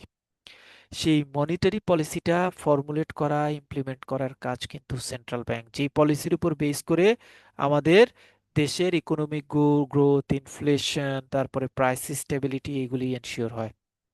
এরকম একটা ইম্পর্টেন্ট জায়গায় যদি এক্সপার্টাইজ না হয়ে অন্য কোনো গ্রুপ যদি কোনো একটা মনিটারি পলিসি ঠিক করে, তাহলে definitely that will be the wrong wrong policy yet হবে। যদি পলিসি রং হয় তো পলিসির উপর বেস করে পরবর্তী অ্যাক্টিভিটিসগুলি সব রং হবে, এবং আমাদের মধ্যে তাই হয়েছে, তাই হয়েছে। সো মনিটারি পলিসি কিন্তু ইমপ্লিমেন্ট করা অনেক বড় একটা রোল, সেন্ট্রাল ব্যাংক এই এই প্রাইম রোলটা প্লে করে। এর পাশাপাশি সেন্ট্রাল ব্যাংক আরো অ্যাক্টিভিটিস পারফর্ম করে, বিভিন্ন ধরনের training, development, socialism, social activities ইত্যাদি কাজও করে, যেটাকে আদার প্রফেশনাল অ্যাক্টিভিটিস হিসেবে, আদার প্রমোশনাল অ্যাক্টিভিটিস হিসেবে আমি বলতে পারি, যেটা সেন্ট্রাল ব্যাংক ডিল করে। তাহলে যদি আমি যতগুলি আমার পয়েন্ট মনে থাকে, আমার কোনো বলতে অসুবিধা নাই, যে আমার যে পয়েন্টগুলি আমি বলতে পারি সেগুলিই বলবো, বাট যেগুলি মাস্ট মাথায় রাখতে হবে, বলতে হবে, সেগুলি যাতে মিস না হয়। সেন্ট্রাল ব্যাংকের রোল কি কি? 1 নম্বর হচ্ছে নোট ইস্যু করা, নাম্বার 1। 2 নম্বর হচ্ছে মনিটারি পলিসি ইমপ্লিমেন্ট করা, 2। 3 নম্বরে হচ্ছে পেমেন্ট সিস্টেমটা, দেশের পেমেন্ট সিস্টেমটাকে কন্ট্রোল করা, সুপারভাইজ করা, এটা হচ্ছে 3 নম্বর। পেমেন্ট সিস্টেমের মধ্যে আরটিজিএস, বিএফটিএন ইত্যাদি ইত্যাদি, ক্লিয়ারিং হাউস সবকিছু থাকে। 4 নম্বর হচ্ছে ফরেন কারেন্সিটা ডিল করা, কোন একটা কান্ট্রির ফরেন কারেন্সিটাকে কমপ্লিটলি ডিল করে, 4। 5 নম্বর হচ্ছে গভর্নমেন্টের ব্যাংক হিসেবে কাজ করা। 6 নম্বর হচ্ছে কমার্শিয়াল ব্যাংকগুলির গার্ডিয়ান হিসেবে কাজ করা, যেটাকে ঋণ দানের শেষ আশ্রয়স্থল বলি, বা কমার্শিয়াল ব্যাংকগুলি কোনো কারণে দেউলিয়া বা কোনো কারণে কোনো প্রবলেম পড়লে তাদের শেল্টার হিসেবে কাজ করে। এটা হচ্ছে নাম্বার 6। নাম্বার 7 হচ্ছে টোটাল ইকোনমির বিভিন্ন প্রমোশনাল অ্যাক্টিভিটিতে কাজ করা, যেমন সবুজ ব্যাংকিং, তারপরে হচ্ছে ইনক্লুসিভ ব্যাংকিং, স্টুডেন্ট ব্যাংকিং, তারপরে হচ্ছে আরো বিভিন্ন ইউনিক ইউনিক অ্যাক্টিভিটিস নিয়ে কাজ করে, এটাকে প্রমোশনাল অ্যাক্টিভিটিস বলে। বিভিন্ন প্রমোশনাল অ্যাক্টিভিটিতে তারা হেল্প করে। এর পাশাপাশি ধরেন কোনো কারণে কোনো একটা ন্যাচারাল ডিজিস্টার হয়েছে, সেই ডিজিস্টারকে ইমপ্লিমেন্ট করা, সেই ডিজিস্টারকে প্রতিহত করার জন্য সহযোগিতা করা, এই টাইপের বিভিন্ন প্রমোশনাল অ্যাক্টিভিটিসও সেন্ট্রাল ব্যাংক প্রোভাইড করে থাকে। এটা হচ্ছে 7 নম্বর বলেছি। 8 নম্বর পয়েন্ট আমি এখানে দেই নেই, বাট আমি এটা বলি, কান্ট্রির টোটাল ক্রেডিটটাকে কন্ট্রোল করে। এখন ক্রেডিটটা কিভাবে কন্ট্রোল করে সেটা আবার অন্য প্রশ্ন, আমরা সেখানে যাব না। কোনো একটা কান্ট্রির ক্রেডিটকে কন্ট্রোল করে, টোটাল ক্রেডিটকে কন্ট্রোল করে, অর্থাৎ ঋণ দেওয়া, ঋণের হার কেমন হবে, এই জিনিসটাকে কন্ট্রোল করে। এটা লম্বা প্রশ্ন, আমরা ওই জায়গাটাতে যাব না। কারণ সাধারণত সেন্ট্রাল ব্যাংক দুইটা স্পেশাল পলিসির মাধ্যমে পুরো কান্ট্রির ঋণটাকে নিয়ন্ত্রণ করে। একটা হচ্ছে যদি মার্কেটে ঋণের পরিমাণ, টাকার পরিমাণ অনেক বেড়ে যায়, তখন সেন্ট্রাল ব্যাংক টাকা ধার দেওয়া বা টাকার হারটাকে, যেটাকে ব্যাংক রেট বলা হয়, রেপো রেট বলা হয়, repo rates, reverse repo rate বলা হয়, এই রেটগুলিকে কম বেশি করে টোটাল কান্ট্রির ক্রেডিটটাকে তারা কন্ট্রোল করে। এই হচ্ছে 8টা একদম প্রাইম রোল সেন্ট্রাল ব্যাংকের। 8টা prime role central bank play করে থাকে। কেউ এই 8টা রোলের যতগুলি রোল মনে থাকে বলতে পারবেন কি? রাজু ভাই না, অন্য কেউ? যতগুলি মনে থাকে আপনার মতো করে বললেও হবে, মানে একদম গোছায় আসসালামু বলতে হবে। আলাইকুম। জি, ওয়ালাইকুম সালাম। রাসেল ভাই। জি বস, প্রথমে হচ্ছে কারেন্সি ইস্যু করা, তারপরে হচ্ছে আপনার মনিটরিং পলিসি, তারপরে হচ্ছে আপনার গভর্নমেন্টের ব্যাংক হিসেবে কাজ করা, তারপরে হচ্ছে আপনার বৈদেশিক লেনদেনে সহায়তা করা, ঋণের শেষ আশ্রয়স্থল হিসেবে কাজ করা, নিকাশ ঘর হিসেবে কাজ করা, আর হচ্ছে আপনার যে মানুষ সার্কুলেশনটা কন্ট্রোল করা। ভেরি গুড, ভেরি গুড, খুবই খুবই অ্যাপ্রিসিয়েটেড অ্যান্সার। অ্যাপ্রিসিয়েটেড অ্যান্সার হচ্ছে কেন? আপনারা কিন্তু খেয়াল করবেন, আমি সব সময় এই কাজটা করি এবং এটাতে ইন ফিউচার আমাদের যত ক্লাস থাকবে, যেই কোয়েশ্চেনটা আপনাদের জন্য কমপ্লিকেটেড এবং ইম্পর্টেন্ট, ওইটা কিন্তু আবার আপনাকে রিপিট করাবো আমি। মানে এটা থেকে আপনি ধরে নেবেন যে এই প্রশ্নটা মনে হয় ভাই টোটাল শিটের মধ্যে ইম্পর্টেন্ট মনে করছে। আর সেকেন্ড হচ্ছে যেটা রাসেল ভাই যেটা করেছে, ইট ইজ মানে ভেরি অ্যাপ্রিসিয়েটেড। সেটা হচ্ছে আমি কিন্তু শিটটা ওপেন করে রেখেছি, আপনারা দেখতে পাচ্ছেন কিনা, শিটটা ওপেন কিন্তু, আমি কিন্তু মানে স্লাইডটা ওপেন। চাইলে উনি currency issue, monetary policy, financial system regulations ইত্যাদি ইত্যাদি পয়েন্টগুলিকে এভাবে বলতে পারতো, বললে অ্যান্সারটা রং হতো না। কিন্তু উনি যেটা করেছেন সেটা হচ্ছে উনি ওনার আইডিয়াটাকে জেনারেট করেছেন। This is important. মানে আমি বলবো আমারটা আপনি আসলে কিভাবে বলছেন, আমি যখন আপনাকে বলতে বলছি আমি কিন্তু ইনফর্মাল বলতে বলছি যে আপনি কি বুঝেছেন সেটা বলেন। So, আপনি যেটা বলেছেন, যেটা বুঝেছেন সেটা আপনি বলেছেন। নিকাশগড় সম্ভবত আমি ওয়ার্ডটা একদমই ব্যবহার করি নাই। রাসেল ভাই নিকাশগড় ওয়ার্ডটা ব্যবহার করেছে, যেটা আমরা আসলে পেমেন্ট সিস্টেমের অল্টারনেটিভ, একটা ক্লিয়ারিং হাউসকে নিকাশগড় হিসেবে আমরা বলে থাকি, এরকম একটা ওয়ার্ড ব্যবহার করেছেন। মানে উনি ওনার পুরো আইডিয়াটাকে এখানে এডিশনালি ইমপ্লিমেন্ট করেছেন। Thank you so much. ভাইয়া, ফাংশন অফ কমার্শিয়াল ব্যাংক, এটা আমরা পড়বো না, এটা আপনারা তো জানেন। আমি জাস্ট জাস্ট থরলি 30 সেকেন্ডে বলবো। কমার্শিয়াল ব্যাংক মানে আমি আপনি যারা আছেন, কারণ আমাদের এই গ্রুপে সেন্ট্রাল ব্যাংকে কেউ নাই, না, এই গ্রুপে সেন্ট্রাল ব্যাংকের এখনো পর্যন্ত কেউ নাই। সো কমার্শিয়াল ব্যাংকের কাজ হচ্ছে আমরা আপনারা যেটা করি, অ্যাকসেপ্ট ডিপোজিট, ডিপোজিট দেই, প্রোভাইড লোন, লোন দেই, ঠিক আছে তো কথাটা। আদার ফাইন্যান্সিয়াল সার্ভিসের বাহিরে, এই দুইটার বাহিরে আমরা আরো কি কাজ করি? ডিসকাউন্টিং বিল, বিভিন্ন ধরনের বিল ডিসকাউন্টিং করি, বিশেষ করে ট্রেডের ক্ষেত্রে, ফরেন ট্রেডের ক্ষেত্রে। এজেন্সি সার্ভিস প্রোভাইড করে থাকি। এজেন্সি সার্ভিস প্রোভাইড করা মানে হচ্ছে মানে কাস্টমারের এজেন্ট হিসেবে কাজ করি বিভিন্ন ধরনের, যেমন চেক ক্লিয়ারিং এ কাজ করাই, তারপরে কাস্টমার কোনো কালেকশন ডকুমেন্ট দিয়ে কোথাও থেকে নিয়ে আসতে গেলে সেটা করাই। অনলাইন ব্যাংকিং সার্ভিস প্রোভাইড করে থাকি, অ্যাকাউন্ট অ্যাক্সেস, ট্রানজেকশন, আদার ফাইন্যান্সিয়াল সার্ভিস প্রোভাইড করে থাকি। ক্রেডিট কার্ড বিজনেস করি, ক্রেডিট কার্ড প্রোভাইড করে থাকি। মিউচুয়াল ফান্ড অফার করে থাকি কাস্টমারকে, এটা সাধারণত একটু কম হয়। ফরেন এক্সচেঞ্জ সার্ভিস প্রোভাইড করে থাকি। ওয়েলথ ম্যানেজমেন্টও কিন্তু কমার্শিয়াল ব্যাংকগুলি কাজ করে, দেখবেন ওই বন্যা দুর্গতদের জন্য 2 কোটি টাকার ফান্ড দিয়েছে ইত্যাদি ইত্যাদি, এগুলি কিন্তু আমাদের প্রথম সারির ব্যাংকগুলি কিন্তু হাইলাইটেডলি করে। ইনভেস্টমেন্ট ব্যাংকিং এরও অ্যাসোসিয়েশন করে, কারণ আমরা একটু আগে দেখে আসছি ইবিএল, ঢাকা ব্যাংক, প্রত্যেকেরই ইনভেস্টমেন্ট ব্যাংকিং উইং আছে, তারা ইনভেস্টমেন্ট ব্যাংকিং এর অ্যাক্টিভিস্টেশনও করে। Furthermore contribution to economic development, economic ডেভেলপমেন্টেও সাধারণত সেন্ট্রাল ব্যাংক কাজ করে থাকে। আসসালামু সেন্ট্রাল আলাইকুম। ব্যাংক, কি অবস্থা? সেন্ট্রাল ব্যাংকের এই অ্যাক্টিভিটিজের বাইরে আরও অ্যাক্টিভিটিসও সাধারণত আরও অনেক অ্যাক্টিভিটিস আছে। মূলত প্রাইম অ্যাক্টিভিটিস হিসেবে আপনি লোন প্রোভাইড করা, ডিপোজিট কালেক্ট করা এবং এর পাশাপাশি অ্যান্সিলারি এই অ্যাক্টিভিটিসগুলি করা, মনে যেটুকু আসে সেটুকু, মানে ডিপোজিট কালেক্ট করা, ইনভেস্টমেন্ট প্রোভাইড করা, এই দুইটা বলার পরে বাকি যা আপনার বলতে ইচ্ছা করে তা বলেন, কোনো সমস্যা নেই, সব সঠিক হবে। তার পরের ইস্যুতে যাচ্ছি আমরা, সেটা হচ্ছে যে সেন্ট্রাল বা কমার্শিয়াল ব্যাংকগুলির মধ্যে দুইটা পার্ট আছে, একটা হচ্ছে ইসলামী ব্যাংক আর একটা হচ্ছে কনভেনশনাল ব্যাংক। এখন আমরা পড়বো যে ইসলামী ব্যাংক এবং কনভেনশনাল ব্যাংকের মধ্যে এক্স্যাক্টলি পার্থক্যটা কি। এটা খুব ইম্পর্টেন্ট, এটা পরীক্ষায় প্রায় আসে, বিশেষ করে ইসলামী ব্যাংক যে ব্যাংকিং এ যারা চাকরি করছেন বা ইসলামী ব্যাংকিং অ্যাক্টিভিটির সাথে যারা জড়িত, তাদের এই প্রশ্নটা খুবই খুব ইম্পর্টেন্টলি আসে। ইসলামী ব্যাংক এবং কমার্শিয়াল ব্যাংকের মধ্যে পার্থক্য হচ্ছে, প্রথমত ইসলামী ব্যাংক মূলত শরিয়া প্রিন্সিপালের উপর বেস করে তাদের অ্যাক্টিভিটিস পরিচালনা করে, শরিয়া প্রিন্সিপাল। কনভেনশনাল ব্যাংকে শরিয়ার ওরকম স্পেসিফিক কোনো প্রিন্সিপালস নাই, এটা আসলে ম্যানমেড নিয়ম নীতি আইনের উপর বেস করে কনভেনশনাল ব্যাংক তাদের কার্যক্রম পরিচালনা করে।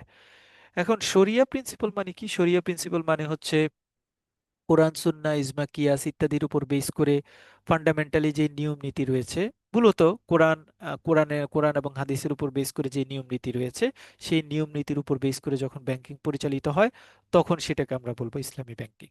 আর কনভেনশনাল ব্যাংকে এরকম কোনো ফিক্সড নিয়ম নীতির কথা সাধারণত বলা নাই। ইসলামী ব্যাংকিং এর ক্ষেত্রে ইসলামী ব্যাংকিং পরিচালনা করার জন্য সকল প্রোডাক্টের জন্য ইসলামী ব্যাংক পরিচালনা করা যাবে না। ইসলাম যে সকল প্রোডাক্টে ব্যাংকিং বিজনেস হালাল করেছে, সেই সকল স্পেসিফিক প্রোডাক্টের উপরে ইসলামী ব্যাংকিং কার্যক্রম পরিচালিত হবে।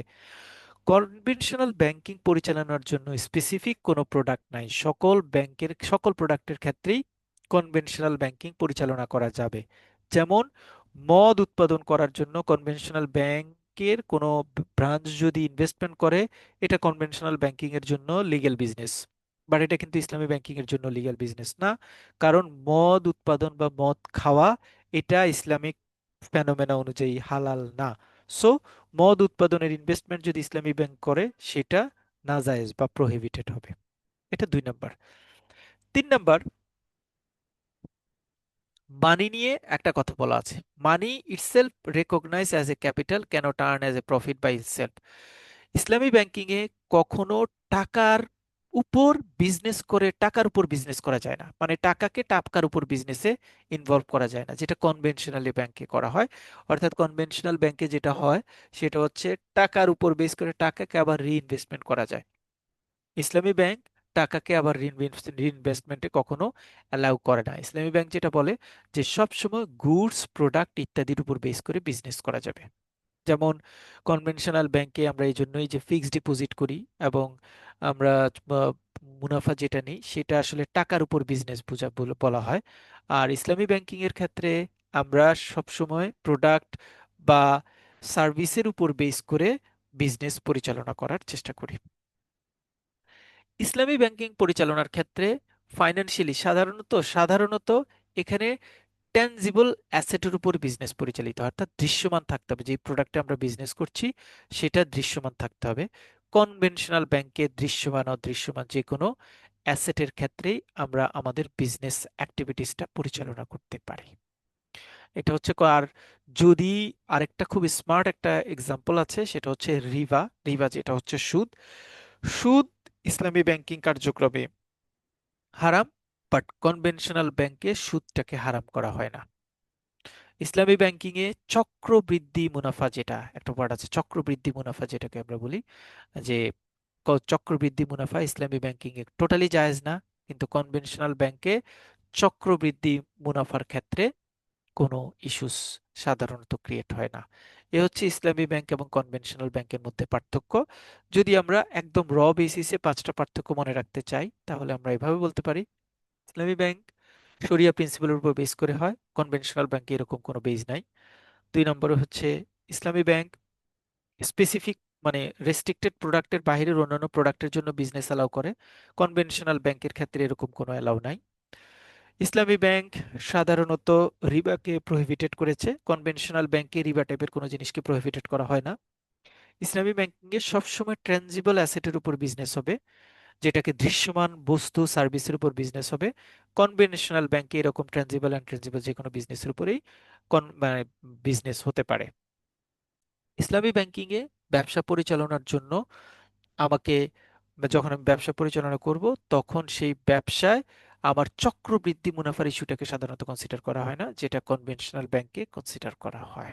This is the difference between Islami banking and conventional banking. 1 নম্বর প্রশ্নটা আমাদের মোটামুটি শেষ হয়েছে। আমরা এখন কোয়েশ্চেন নাম্বার 2টা পড়বো। 2টা আমাদের জন্য একটু ইজিয়ার হবে, মানে ইট লিটল বিট ইজিয়ার দেন মানে আদার কোয়েশ্চেন। আমরা কিন্তু মানে গ্র্যাজুয়ালি জেনারেল ব্যাংকিং এ ঢুকছি। কোয়েশ্চেন নাম্বার 2 হচ্ছে explain banker and customer relationship. আমাদের দেশে বা আমাদের ব্যাংকিং ইন্ডাস্ট্রিতে একজন ব্যাংকার এবং একজন কাস্টমারের মধ্যে আসলে কোন রিলেশনশিপটা ক্রিয়েট হয়। আমরা যখন কোনো একটা অ্যাকাউন্ট ওপেন করতে যাই, ব্যাংকার এবং কাস্টমারের মধ্যে যে রিলেশনশিপটা ক্রিয়েট হয়, সেটা আসলে কন্ট্যাক্ট অ্যাক্ট 1872 অনুযায়ী আমাদের মধ্যে রিলেশনশিপটা ক্রিয়েট হয়। সো দুইটা ইস্যু পড়ে আসছে। আমরা যে ব্যাংক লাইসেন্স করে কিন্তু কন্ট্রাক্ট অ্যাক্টের মাধ্যমে না, ব্যাংক লাইসেন্স করে হচ্ছে ব্যাংক কোম্পানি অ্যাক্ট 1991 এর উপর বেস করে। আর ব্যাংকার এবং কাস্টমারের মধ্যে রিলেশনশিপ ক্রিয়েট হয় হচ্ছে কন্ট্রাক্ট অ্যাক্ট 1872 অনুসারে। রিলেশনশিপ হওয়ার পরে কয় ধরনের রিলেশনশিপ হতে পারে, কি কি রিলেশনশিপ হতে পারে? প্রথম relationship, relationship of debtor and creditor. Debtor মানে হচ্ছে ঋণী, আর ক্রেডিটর মানে হচ্ছে ঋণ। ডেটর মানে, ক্রেডিটর মানে হচ্ছে যিনি ঋণ গ্রহীতা। Bank accept deposit of money from his customer for the purpose of lending and investment and repay its to the demand as per the terms of the contract of deposit. The depositors are creditors. ঋণ দাতা, যারা ঋণ দেয় অর্থাৎ যারা টাকা পাওনা থাকে তাদেরকে বলা হয় ক্রেডিটর। সোজা বাংলা করা কথা, যারা টাকা পাওনা থাকে তাদেরকে বলা হয় ক্রেডিটর। পাওনা যারা, যারা টাকা পাওনা থাকে। 1 লাখ টাকার একটা এফডিআর করেছেন, যিনি যে কাস্টমার, সেই কাস্টমার হচ্ছে ওই ব্যাংকের ক্রেডিটর। আর ব্যাংক সেই টাকাটা কাস্টমারের কাছ থেকে ঋণ নিয়েছে, তখন ওই ব্যাংককে আমরা বলবো ডেটর। সবাই কি ক্লিয়ার? এই জায়গাটা থেকে সবাই ক্লিয়ার? ডিপোজিটর যারা, তারা হচ্ছে ক্রেডিটর। ব্যাংকার যারা, ব্যাংক যারা, ব্যাংক যারা, সেটা হচ্ছে ডেটর। সবাই কি ক্লিয়ার? আরো কোনো কনফিউশন আছে এখানে? Any confusion? জি স্যার, ক্লিয়ার। ক্লিয়ার। এবার তাহলে আমি প্রশ্ন করছি, আমি একটা লোন দিব, আমি অ্যাজ এ ব্যাংক একটা লোন দিব একটা কাস্টমারকে, মানে আমি ইনভেস্ট করবো একটা কাস্টমারকে। ধরেন আমার একটা সল্ট ইন্ডাস্ট্রিতে আমি 1 কোটি টাকা ইনভেস্ট করব। সল্ট ইন্ডাস্ট্রি হচ্ছে আমার কাছ থেকে টাকাটা নিয়েছে, আমি টাকাটা তাকে দিয়েছি। তাহলে ব্যাংক এখানে কি, সল্ট ইন্ডাস্ট্রিটা এখানে কি? Bank editor sir. Bank creditor, salt industry সেখানে ডেবিটর। ডেটর। আমরা এটা বলার কারণ হচ্ছে আমরা অনেক সময় এটা ভুলে যাই, প্রায় আমাদের মনে থাকে না যে এটা কোনটা ডেটর কোনটা ক্রেডিটর, কোনটা কি অবস্থা আছে না আছে, এটা আমাদের খুব বেশি মাথায় থাকে না। এই জন্যই আমরা ডেটর অ্যান্ড, তার মানে ব্যাংক ডিপোজিট কালেকশনে ব্যাংক হচ্ছে ডেটর, আর ইনভেস্টমেন্টে ব্যাংক কিন্তু আবার ক্রেডিটর। এটা কিন্তু খেয়াল রাখতে হবে, কারণ প্রায় কমপ্লিকেটেড কোশ্চেন আসলে আসতে পারে, how bank should be role in dual like debtor and creditor, প্রশ্ন আসতে পারে। আমার খুব ফেভারিট প্রশ্ন এটা, যে ব্যাংক কিভাবে, একটা ব্যাংক যুগপতভাবে কিভাবে ডেটর এবং ক্রেডিটরের রোল প্লে করতে পারে। এটার অ্যান্সার হবে ডিপোজিট কালেকশনে সে ডেটর হবে, এবং ডিপোজিট ইনভেস্টমেন্টের ক্ষেত্রে সে ক্রেডিটর হবে। Relationship of trustee and beneficiary. যখন একটা রিলেশনশিপ ব্যাংকারের সাথে আপনার ক্রিয়েট হয়, তখন আপনার সাথে তার ট্রাস্টি এবং বেনিফিশিয়ারি রিলেশনশিপটাও ক্রিয়েট হতে পারে। When a banker accepts item like securities of documents and safe custody of customer, the relationship between the banker and customer is trustee and beneficiary. যখন ব্যাংক কাস্টমারের কোনো ট্রাস্টেড দলিল, ডকুমেন্ট অথবা অন্য কোনো জিনিস, লকার সার্ভিস যাই বলি না কেন, কাস্টমারের হয়ে মানে গ্রহণ করে এবং ট্রাস্টি হিসেবে, বিশ্বস্তকারী হিসেবে কাজ করে, তখন সেই ব্যাংককে বলা হয় ট্রাস্টি। আর যাকে সুবিধাটা প্রদান করা হয় তাকে বলা হয় beneficiary. Relationship of lessor and lessee, খুব ইম্পর্টেন্ট এটা। Similarly, when a customer hires a safe deposit locker from the bank, the relation between the banker and the customer is lessor and lessee. The bank is the lessor and the hirer of the safe deposit locker is the lessee. Lessee মানে হচ্ছে tenant, tenant মানে বাংলা অর্থ হচ্ছে ভাড়াটিয়া। যখন আপনার কাছ থেকে আপনার কোনো অ্যাসেট কোনো ব্যক্তি বা প্রতিষ্ঠান লিজ নেয়, যিনি লিজটা নেয় তাকে বলা হয় লিজি, আর যিনি লিজটা প্রোভাইড করেন তাকে বলা হয় লেজর। আমরা দুই ধরনের লিজ দিয়ে থাকি। আমরা সেফড ডিপোজিট বক্স লিজ দিয়ে থাকি, মানে যেটাকে আমরা বলি শেখ হাসিনার কোথায় জানি কত ভরি গোল্ড পেল যে ওইগুলি, ওগুলি হচ্ছে সেফ ডিপোজিট বক্স, লকার। এবং আপনারা খেয়াল করেছেন কিনা জানি না, যে এই ডিপোজিট বক্স কিন্তু আমাদের আমাদেরকে সাপোর্ট করা আছে যে এটা অন্য কোনো আইন দ্বারা আপনি চাইলে সেই বক্স ওপেন করতে পারবেন না। এবং এই জন্য কিন্তু আমরা বুঝতে পেরেছি, অনেক দিন ধরে শুনছি, 3-4 দিন ধরে নিউজ আসছে যে শেখ হাসিনার এখানে গোল্ড আছে, বাট এটা ওপেন করা কিন্তু খুব সহজে করা যায় না। ব্যাংক ম্যানেজার বা সিনিয়র ম্যানেজমেন্ট বা ব্যাংকের অথরিটি থাকা সাপেক্ষে তারপরে সেই বোল্টটা বা সেই লকারটা ওপেন করতে হয়েছে বা ওপেন করেছে। তাহলে যখন লকার সার্ভিস বা লিজ কোনো প্রপার্টি দুইজন ব্যক্তির মধ্যে কন্ট্রাক্টের মাধ্যমে ইউটিলাইজ হবে, তখন যিনি সেই অ্যাসেটটা লিজ নেবেন তাকে বলা হয় লিজি, আর যিনি সেই অ্যাসেটটা লিজ দিবেন তাকে বলা হয় লেজর। ট্রাস্টি বেনিফিশিয়ারি বুঝতে পেরেছি, লেজর লিজিটা বুঝতে পেরেছি, ডেটর অ্যান্ড ক্রেডিটরটা বুঝতে পেরেছি। ডেটর অ্যান্ড ক্রেডিটরের মধ্যে আমি স্পেশালি একটা কোয়েশ্চেন বলেছি এডিশনালি, যে ব্যাংক কিভাবে ডেটর এবং ক্রেডিটর দুই জায়গায় রোল প্লে করে, এটা একটু ভালো করে মনে রাখতে হবে।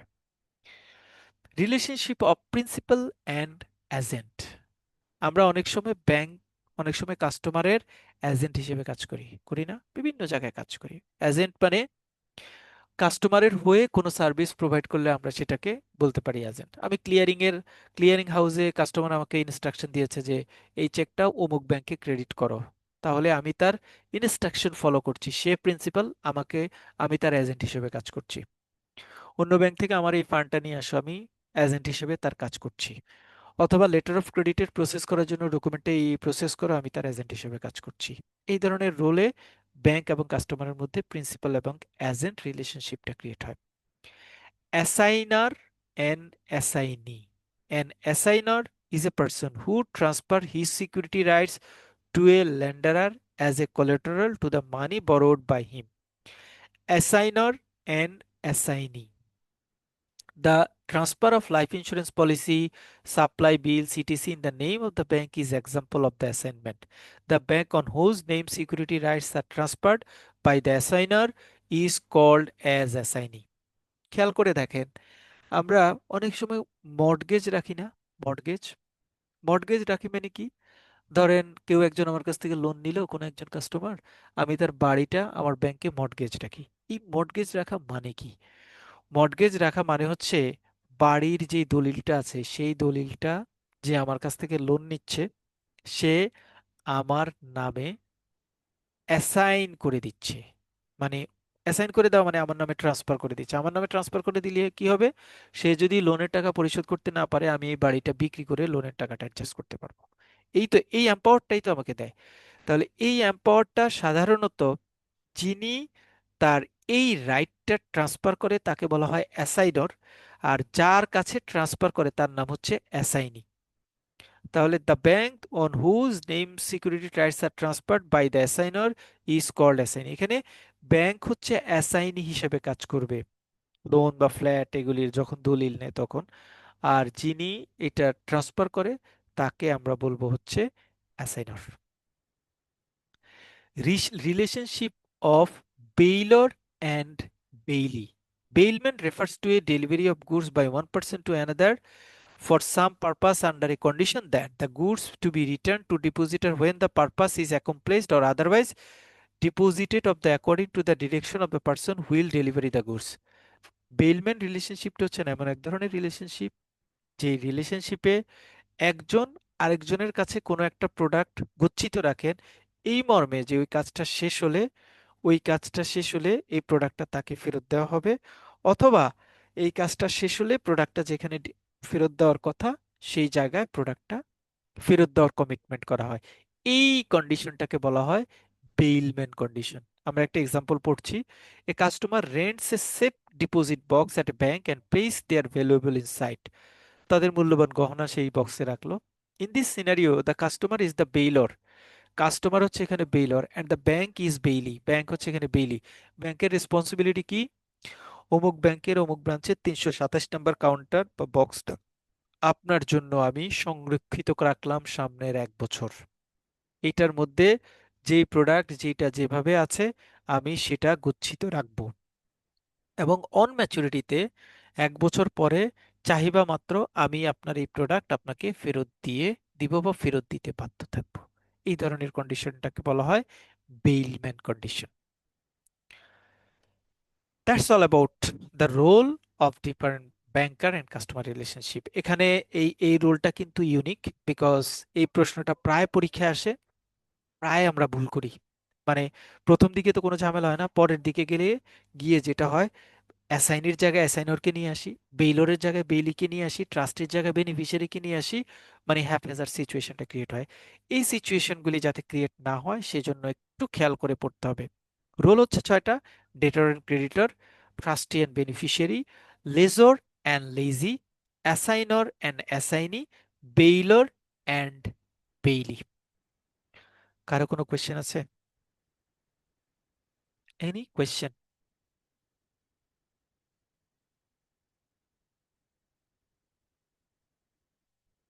নো। Okay, fine. পরের question: explain the bankers right and obligations. ব্যাংকারের রাইট এবং অব্লিগেশনস গুলি কি কি?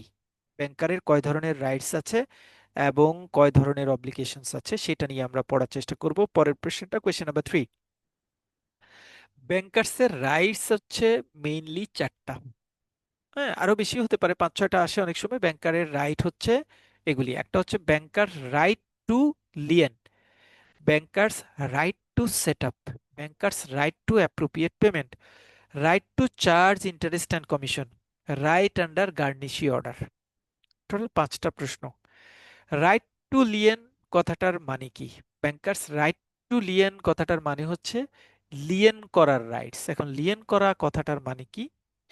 লিয়েন করা, সাধারণত লিয়েন করা মানে হচ্ছে কাস্টমারের কোনো জিনিসকে ব্যাংক তার প্রসেশনে নেওয়া বা তার ক্ষমতায় নেওয়া, কুক্ষিগত করা, তার অধিকারে নেওয়ার প্রসেসটাকে লিয়েন করা বলা হয়।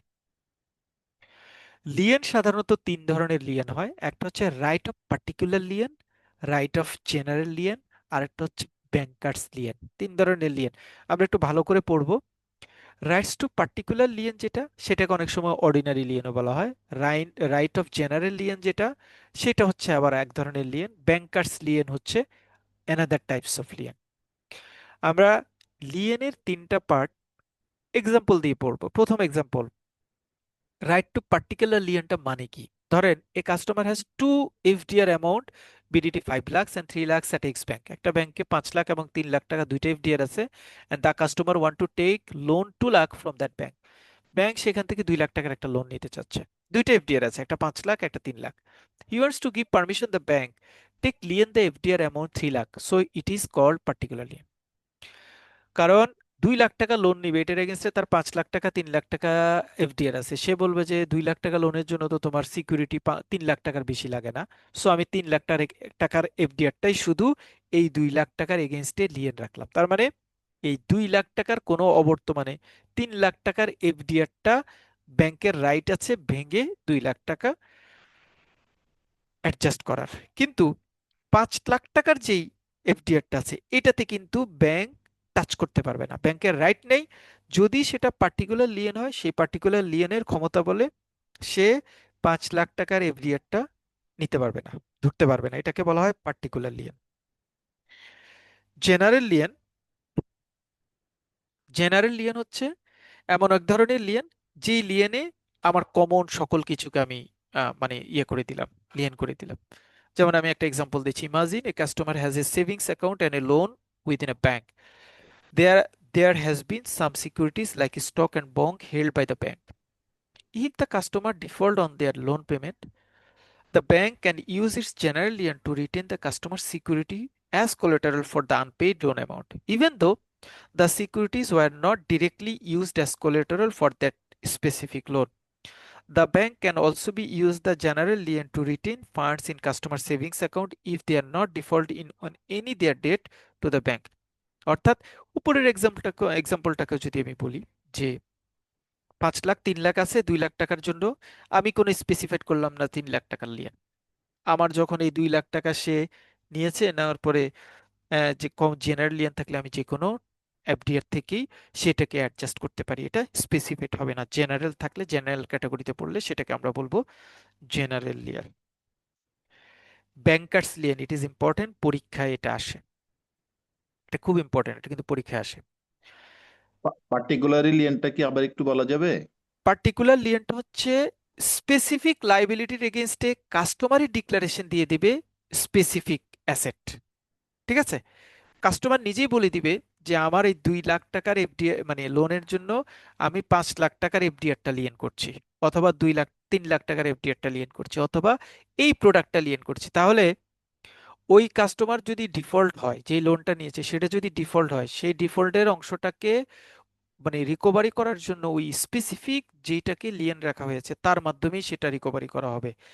কাস্টমারের যদি ওই স্পেসিফিক লিয়েনের বাহিরে আরো কোনো ডিপোজিট বা ইনভেস্টমেন্ট থেকে থাকে, সেইটার উপর ব্যাংক কোনো ধরনের প্রভাব বিস্তার করতে পারবে না। ঠিক ওকে, আছে, thank you, thank okay. You.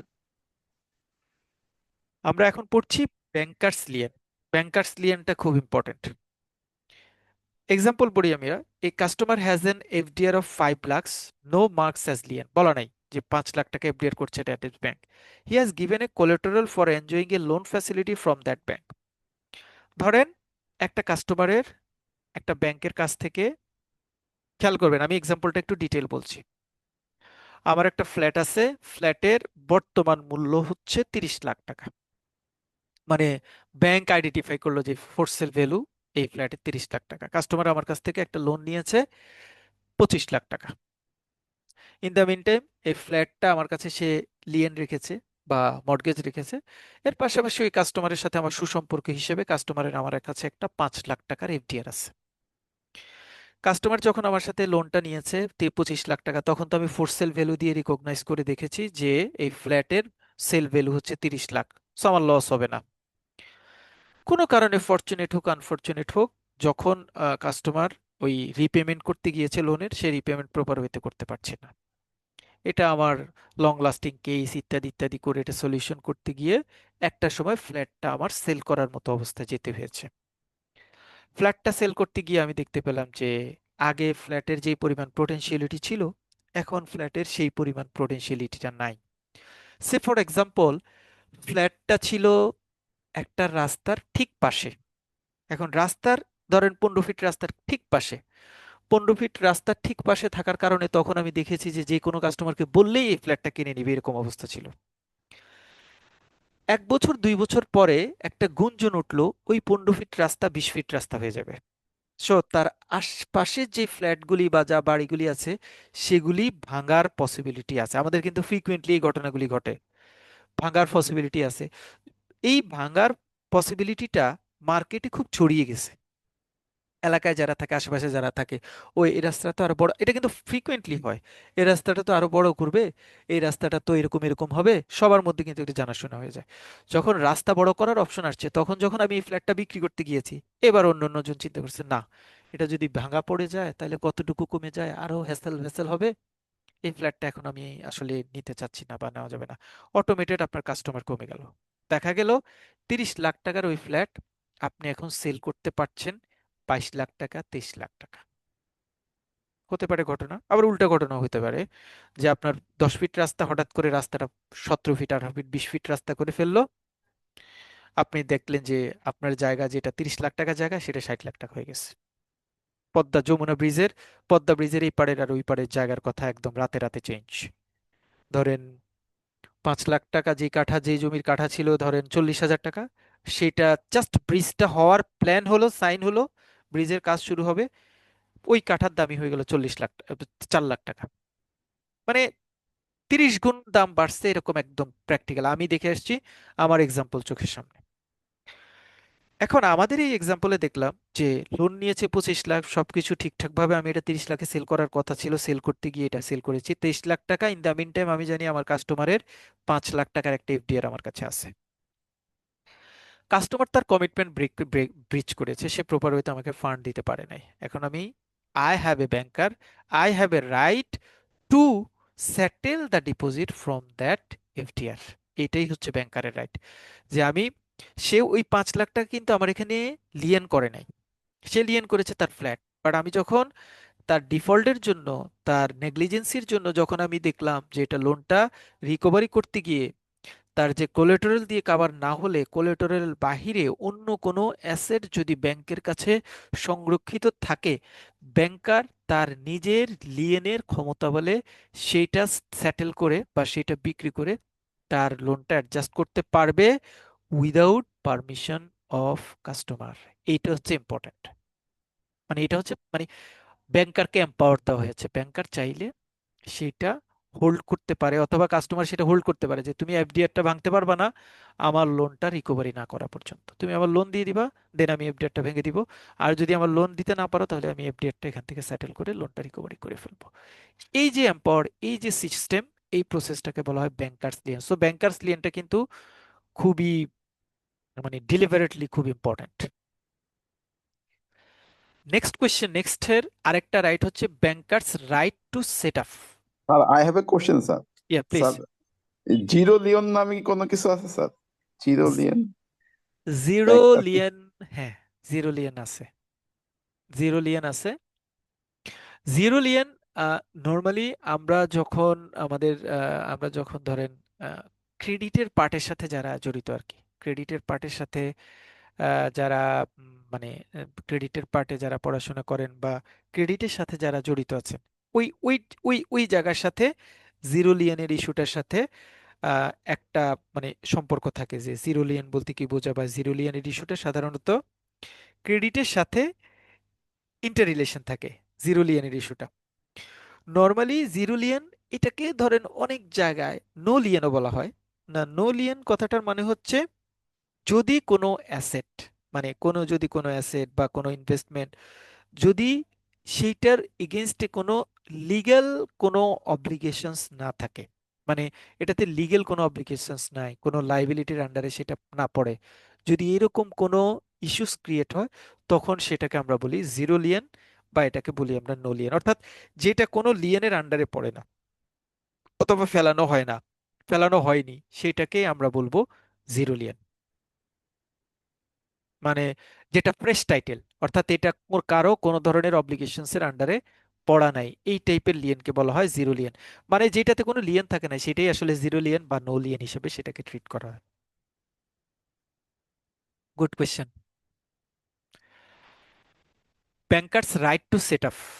Set আপটা খুব স্মার্ট জিনিস, সোজা জিনিস। সেট আপ হচ্ছে, ধরেন আমার একটা সেভিংস অ্যাকাউন্ট আছে, আমার একটা কারেন্ট অ্যাকাউন্ট আছে, অথবা আমার একটা সেভিংস অ্যাকাউন্ট আছে, আমার একটা লোন অ্যাকাউন্ট আছে। আমি একটা লোন নিয়েছি, লোন নেওয়ার পর লোনটা আমি রিপেমেন্ট করছি না, কিন্তু আমার ওই সেভিংস অ্যাকাউন্টে আমার টাকা আছে। হ্যাঁ, তো আমি তখন কি করলাম, আমি তখন কাস্টমারকে বললাম যে তোমার তো লোন অ্যাকাউন্টে তুমি ইনস্টলমেন্ট দিচ্ছ না, একটা দুইটা তিনটা চারটা, এত টাইম দিচ্ছি ইত্যাদি ইত্যাদি, তারপরে তুমি লোন দিচ্ছ না ঠিকঠাক করে। আমি তোমাকে একটা মানে লোন ডিফল্টার যে তাকে একটা মেসেজ দিবে যে তুমি এত তারিখের মধ্যে আমার লোনটা পরিশোধ করবা, আদারওয়াইজ তোমার সেম নামের যে অ্যাকাউন্ট আমার সাথে আছে সেই অ্যাকাউন্টের ব্যালেন্স দিয়ে আমি আমার লোনটা অ্যাডজাস্ট করে নিব। এই যে এম্পাওয়ারমেন্টটা, এটাকে বলা সেট আপ, এটাকে বলে bankers set up, bankers right to set up, অর্থাৎ সেট করে নেওয়া সেম অ্যাকাউন্ট। তবে এটা কিন্তু সেম অ্যাকাউন্ট হতে হবে, সেম নামের অ্যাকাউন্ট হতে হবে। সেম নামের অ্যাকাউন্ট থাকলে আমি একটা ব্যাংকের একটা লোনের অ্যাডজাস্টমেন্ট অন্য লোনের অ্যাকাউন্ট দিয়ে অ্যাডজাস্ট করতে পারি। ব্যাংকার সেটআপের একটা এক্সাম্পল আমরা এখানে বলি, a customer has a savings account with X bank, এটার মধ্যে ব্যালেন্স আছে 1,00,000 টাকা, and also has an outstanding loan with the same bank with the same name as well. The bank may have the right to set up the customer's savings account balance against the outstanding loan amount. তবে আপনি চোখ বন্ধ করে জোর করে বলতে পারবেন না, আজকে আপনার মনে হয়েছে আপনি আজকে লোন লোন লোনের পার্টিকে বলতে পারবেন না, আপনি তো আমার টাকা দিচ্ছেন না, আপনার সেভিংস অ্যাকাউন্টে টাকা আর উঠাতে পারবেন, এটা আমি নিয়ে নিলাম। এটা এরকম করে বলা যাবে না, এটা নির্দিষ্ট নিয়ম আছে। আপনি তাকে একটা ফর্মাল নোটিশ দিতে হবে, তাকে একটা টাইম সেট করে দিতে হবে যে এতদিনের মধ্যে আপনি দিতে হবে, এতদিনের মধ্যে না দিলে কন্ডিশনালি আমি আপনার এই টাকাটা নিয়ে নেবো, এরকম সিস্টেম অ্যাপ্লাই করে নিতে হবে। এবং এই জায়গায় এই টাইপের সেট আপ করার জন্য দুইটা অ্যাকাউন্ট অবশ্যই সেম নামের হতে হবে। Be careful. ধরেন আমি জাকির, আমার নামে একটা প্রতিষ্ঠান আছে জাকির এন্টারপ্রাইজ, ডেফিনেটলি লাইসেন্সটা কিন্তু জাকির হোসেন নামে হয়নি, হয়েছে জাকির এন্টারপ্রাইজের নামে। সো এই দুইটা কিন্তু সেম নাম না, সেম নামের উপরেই শুধুমাত্র সেট আপটা অ্যাপ্লাই করা যাবে। Bankers right to appropriate payment, এটা সোজা। আপনি চেক পেয়েছেন অথবা ক্লিয়ারিং ইনস্ট্রাকশন পেয়েছেন, সকল কিছু ঠিকঠাক থাকলে আপনি সেই চেকের পেমেন্ট করে দিবেন, এটা হচ্ছে আপনার একটা রাইটস। কেউ এখানে বাধা দেওয়ার কোনো সুযোগ নাই। ধরেন আপনি একটা চেক সাইন করে দিয়েছেন আপনার একটা পার্টিকে, আমার কাছে পার্টি চলে আসছে চেক নিয়ে, আপনার কাছ থেকে আমি কোনো ইনস্ট্রাকশন মানে স্টপ পেমেন্টের কোনো ইনস্ট্রাকশন পাইনি, আমি চেকে সবকিছু ঠিকঠাক করে দেখে পেমেন্ট করে দিছি। যাকে পেমেন্ট করে দিয়েছে দরজা দিয়ে বের হয়ে গেছে, একটু পরে কাস্টমার আমাকে ফোন দিয়েছে, ভাই এই চেকের পেমেন্টটা দিয়ে না, আমি তো ভুল করে আমার কর্মচারী চুরি করে নিয়ে গেছে আমার কাছ থেকে cheque. Not valid talk for me. আমি, আমার কাছে ইনস্ট্রাকশনটা যেটা আগে আসবে সেটা অনুযায়ী আমি রোল প্লে করব। তবে আমি ভিকটিম হব যদি চেকটার মধ্যে ভুল লেখা আছে, ভুল সাইন আছে, সাইনটা আইডেন্টিফায়াবল না, অথবা অন্য কোনো এরর থাকার পরেও যদি আমি পেমেন্ট দিই, তাহলে আমি ভিকটিম হব, আমি লায়াবল হব। আদারওয়াইজ ব্যাংকারের রাইটস হচ্ছে অ্যাপ্রোপ্রিয়েট পেমেন্ট ইনস্ট্রাকশন অনুযায়ী পেমেন্ট করা। ফার্দারমোর ব্যাংকের যেই ধরনের স্যার মানে লেভি বা চার্জ আছে সেই চার্জগুলি ইনকার করাও ব্যাংকের একটা রাইটস। আমি একটি কোশ্চেন করবো স্যার এখানে। জি। এখানে যদি স্যার আমি পজিটিভ পেমেন্ট না নিই, কারণ এখন তো ইনস্ট্রাকশন থাকে যে পজিটিভ পেমেন্টের একটা ইনস্ট্রাকশন আছে, জি। আমি যদি সেক্ষেত্রে না নিয়ে ধরেন 5 লাখ অ্যাবভ আমি অথবা 3 লাখ অ্যাবভ 1 লাখ অ্যাবভ দিয়ে দিই, সেক্ষেত্রে কি আমি লাইবেল হব না স্যার? আচ্ছা, পজিটিভ প্রথমত যদি আমি প্রথমত পজিটিভ পেমেন্টের ক্ষেত্রে যেটা হয়, পজিটিভ পেমেন্ট ইনস্ট্রাকশনটা দিতে হয় ক্লিয়ারিং এর ক্ষেত্রে, রাইট? পজিটিভ পেমেন্ট ইনস্ট্রাকশন, অবস্থা কাউন্টারেও তো আমার কাস্টমারকে ফোন দিয়ে করতে হয় যে আপনার পজিটিভ পেমেন্ট আসছে আমি। আমাদের পজিটিভ পেমেন্ট ইনস্ট্রাকশনটা আমরা পড়বোই প্রশ্ন পড়ে। পজিটিভ পেমেন্ট ইনস্ট্রাকশনটা হচ্ছে আমাদের ক্লিয়ারলি ক্লিয়ারিং এর সাথে জড়িত, বাট আমরা কেওয়াইসি বা আমার কাস্টমারের কোনো ইয়ে আসলে তাকে ফোন দেওয়া, ফোন দিয়ে কনফার্ম করা, এই ইস্যুসটা আমার একটা নির্দিষ্ট বার আছে, তাই না? ওই বার পর্যন্ত, ওই বারের উপরে গেলে আমাকে কাস্টমারকে কনফার্ম করতে হয়। যেমন কেউ যদি 5,000 টাকা তুলতে হয়, সেটা কিন্তু আমি কাউকে কাস্টমারকে ফোন দিই না। হ্যাঁ, আমার নির্দিষ্ট বার যেটা আছে সেই বারের পরে দিই। এখন ওই বারের পরে যদি আমি কাস্টমারকে ফোন না দেই, পেমেন্ট করে দিই, তাহলে আমি এটা ভিক্টিম হব।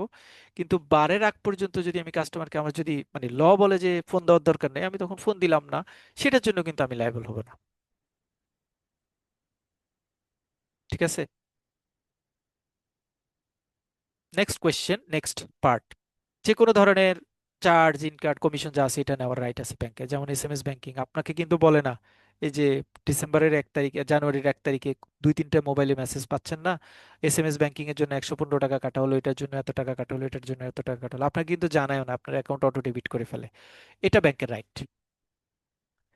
Bankers right to garnishee order, এটা গার্নিশি অর্ডারটা আমরা আবার পরে পড়বো, জাস্ট আমি একটু মানে এটা আমার ফর্মাল একটা প্রশ্ন আছে। গার্নিশি অর্ডার হচ্ছে কোর্টের একটা অর্ডার, যে কোর্ট কোনো একটা অ্যাকাউন্টের ফান্ড হোল্ড করে রাখার জন্য যদি কোনো প্রপার ওয়েতে যদি কোনো ইনস্ট্রাকশন দেয়, তখন সেটাকে বলা হয় গার্নিশি অর্ডার।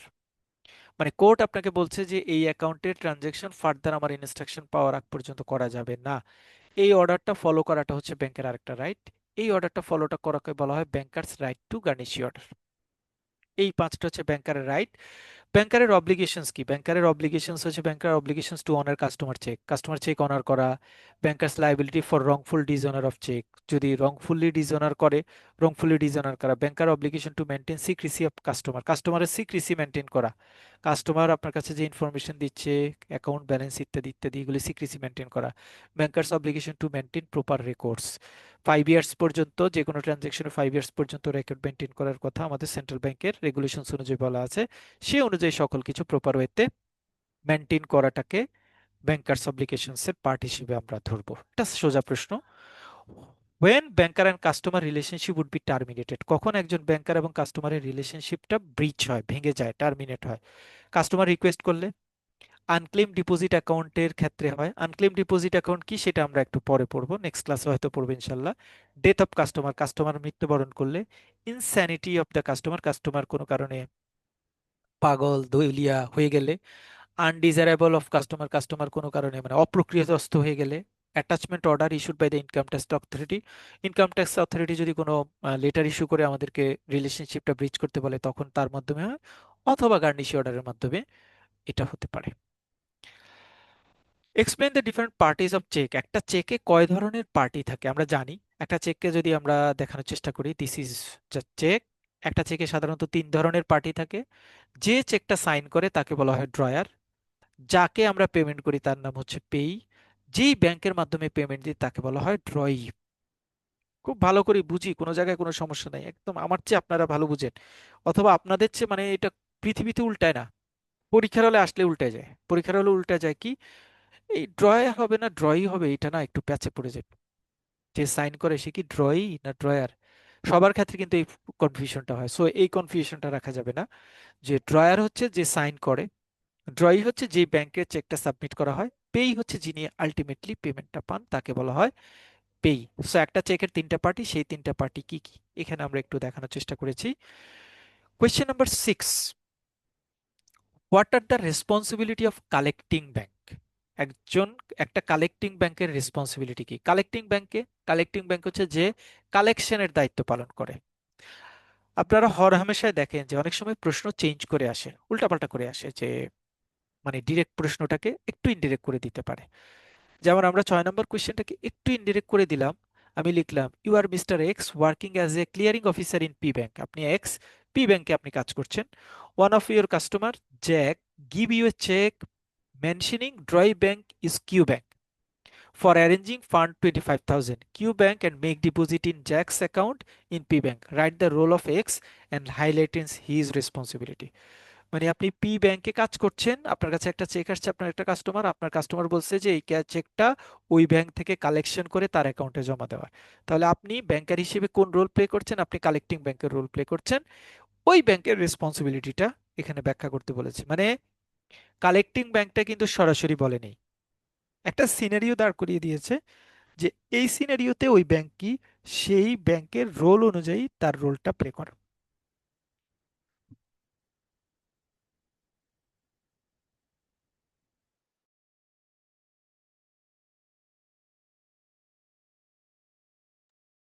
আমরা সেই রোলটা প্লে করার জন্য পরের অংশটুকু পড়ছি। Responsibility of collecting bank. Collecting ব্যাংকের রেসপন্সিবিলিটি হচ্ছে presenting the cheque, collecting fund, credit the payee's account, transferring fund, ensuring proper endorsement ঠিক আছে কিনা সেটা দেখা, অ্যাডহিয়ারিং টু রেগুলেশনস, রেগুলেশনস কি বলছে সেই জায়গাটা ফলো করা।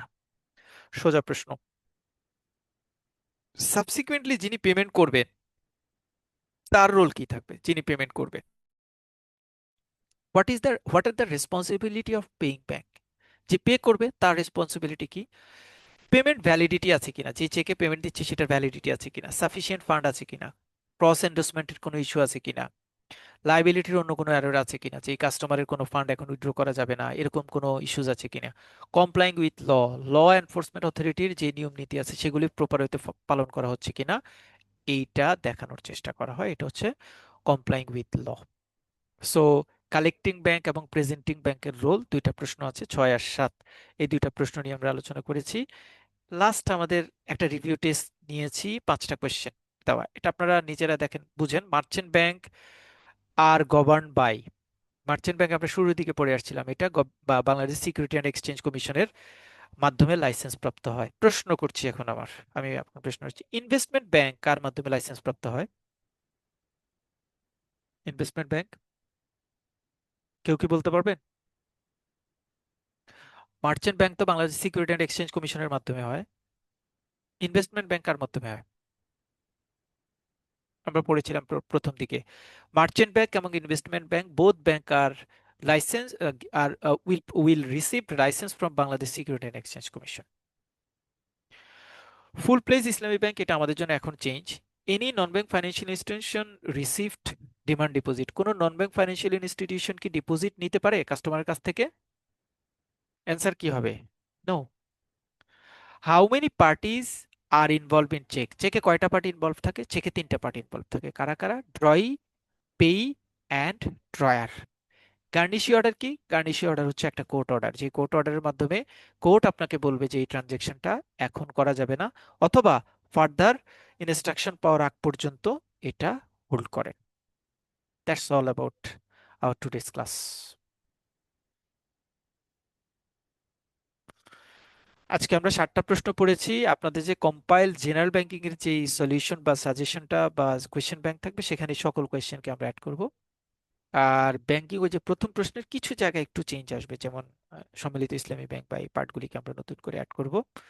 আর আপনাদের কাজ হচ্ছে পুরো শিটটা প্রিন্ট দেওয়া, সবাই একটু রিভিউ করে নেবেন, কারণ এটা হচ্ছে ফান্ডামেন্টাল কোয়েশ্চেন এবং ফাউন্ডেশনস।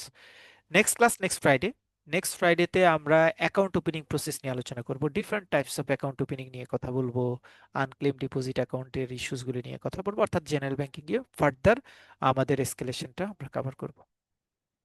মিনওয়াইল সবাই একটু মনে রেখেন, নেক্সট ডে থেকে কিন্তু আমরা পেইড গ্রুপে আমাদের ইনস্ট্রাকশন প্রোভাইড করব।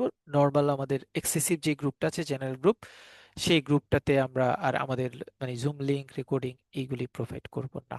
সো এনশিওর ইউর অ্যাডমিশনটা কমপ্লিট করে ফেলবেন, চার্জ এন্ড থেকে যেটা যেভাবে ফ্লেক্সিবল হয়। ওকে, নেক্সট ফ্রাইডে ইনশাল্লাহ 10:30-তে কথা হবে। সবাই সুস্থ থাকেন। আসসালামু আলাইকুম।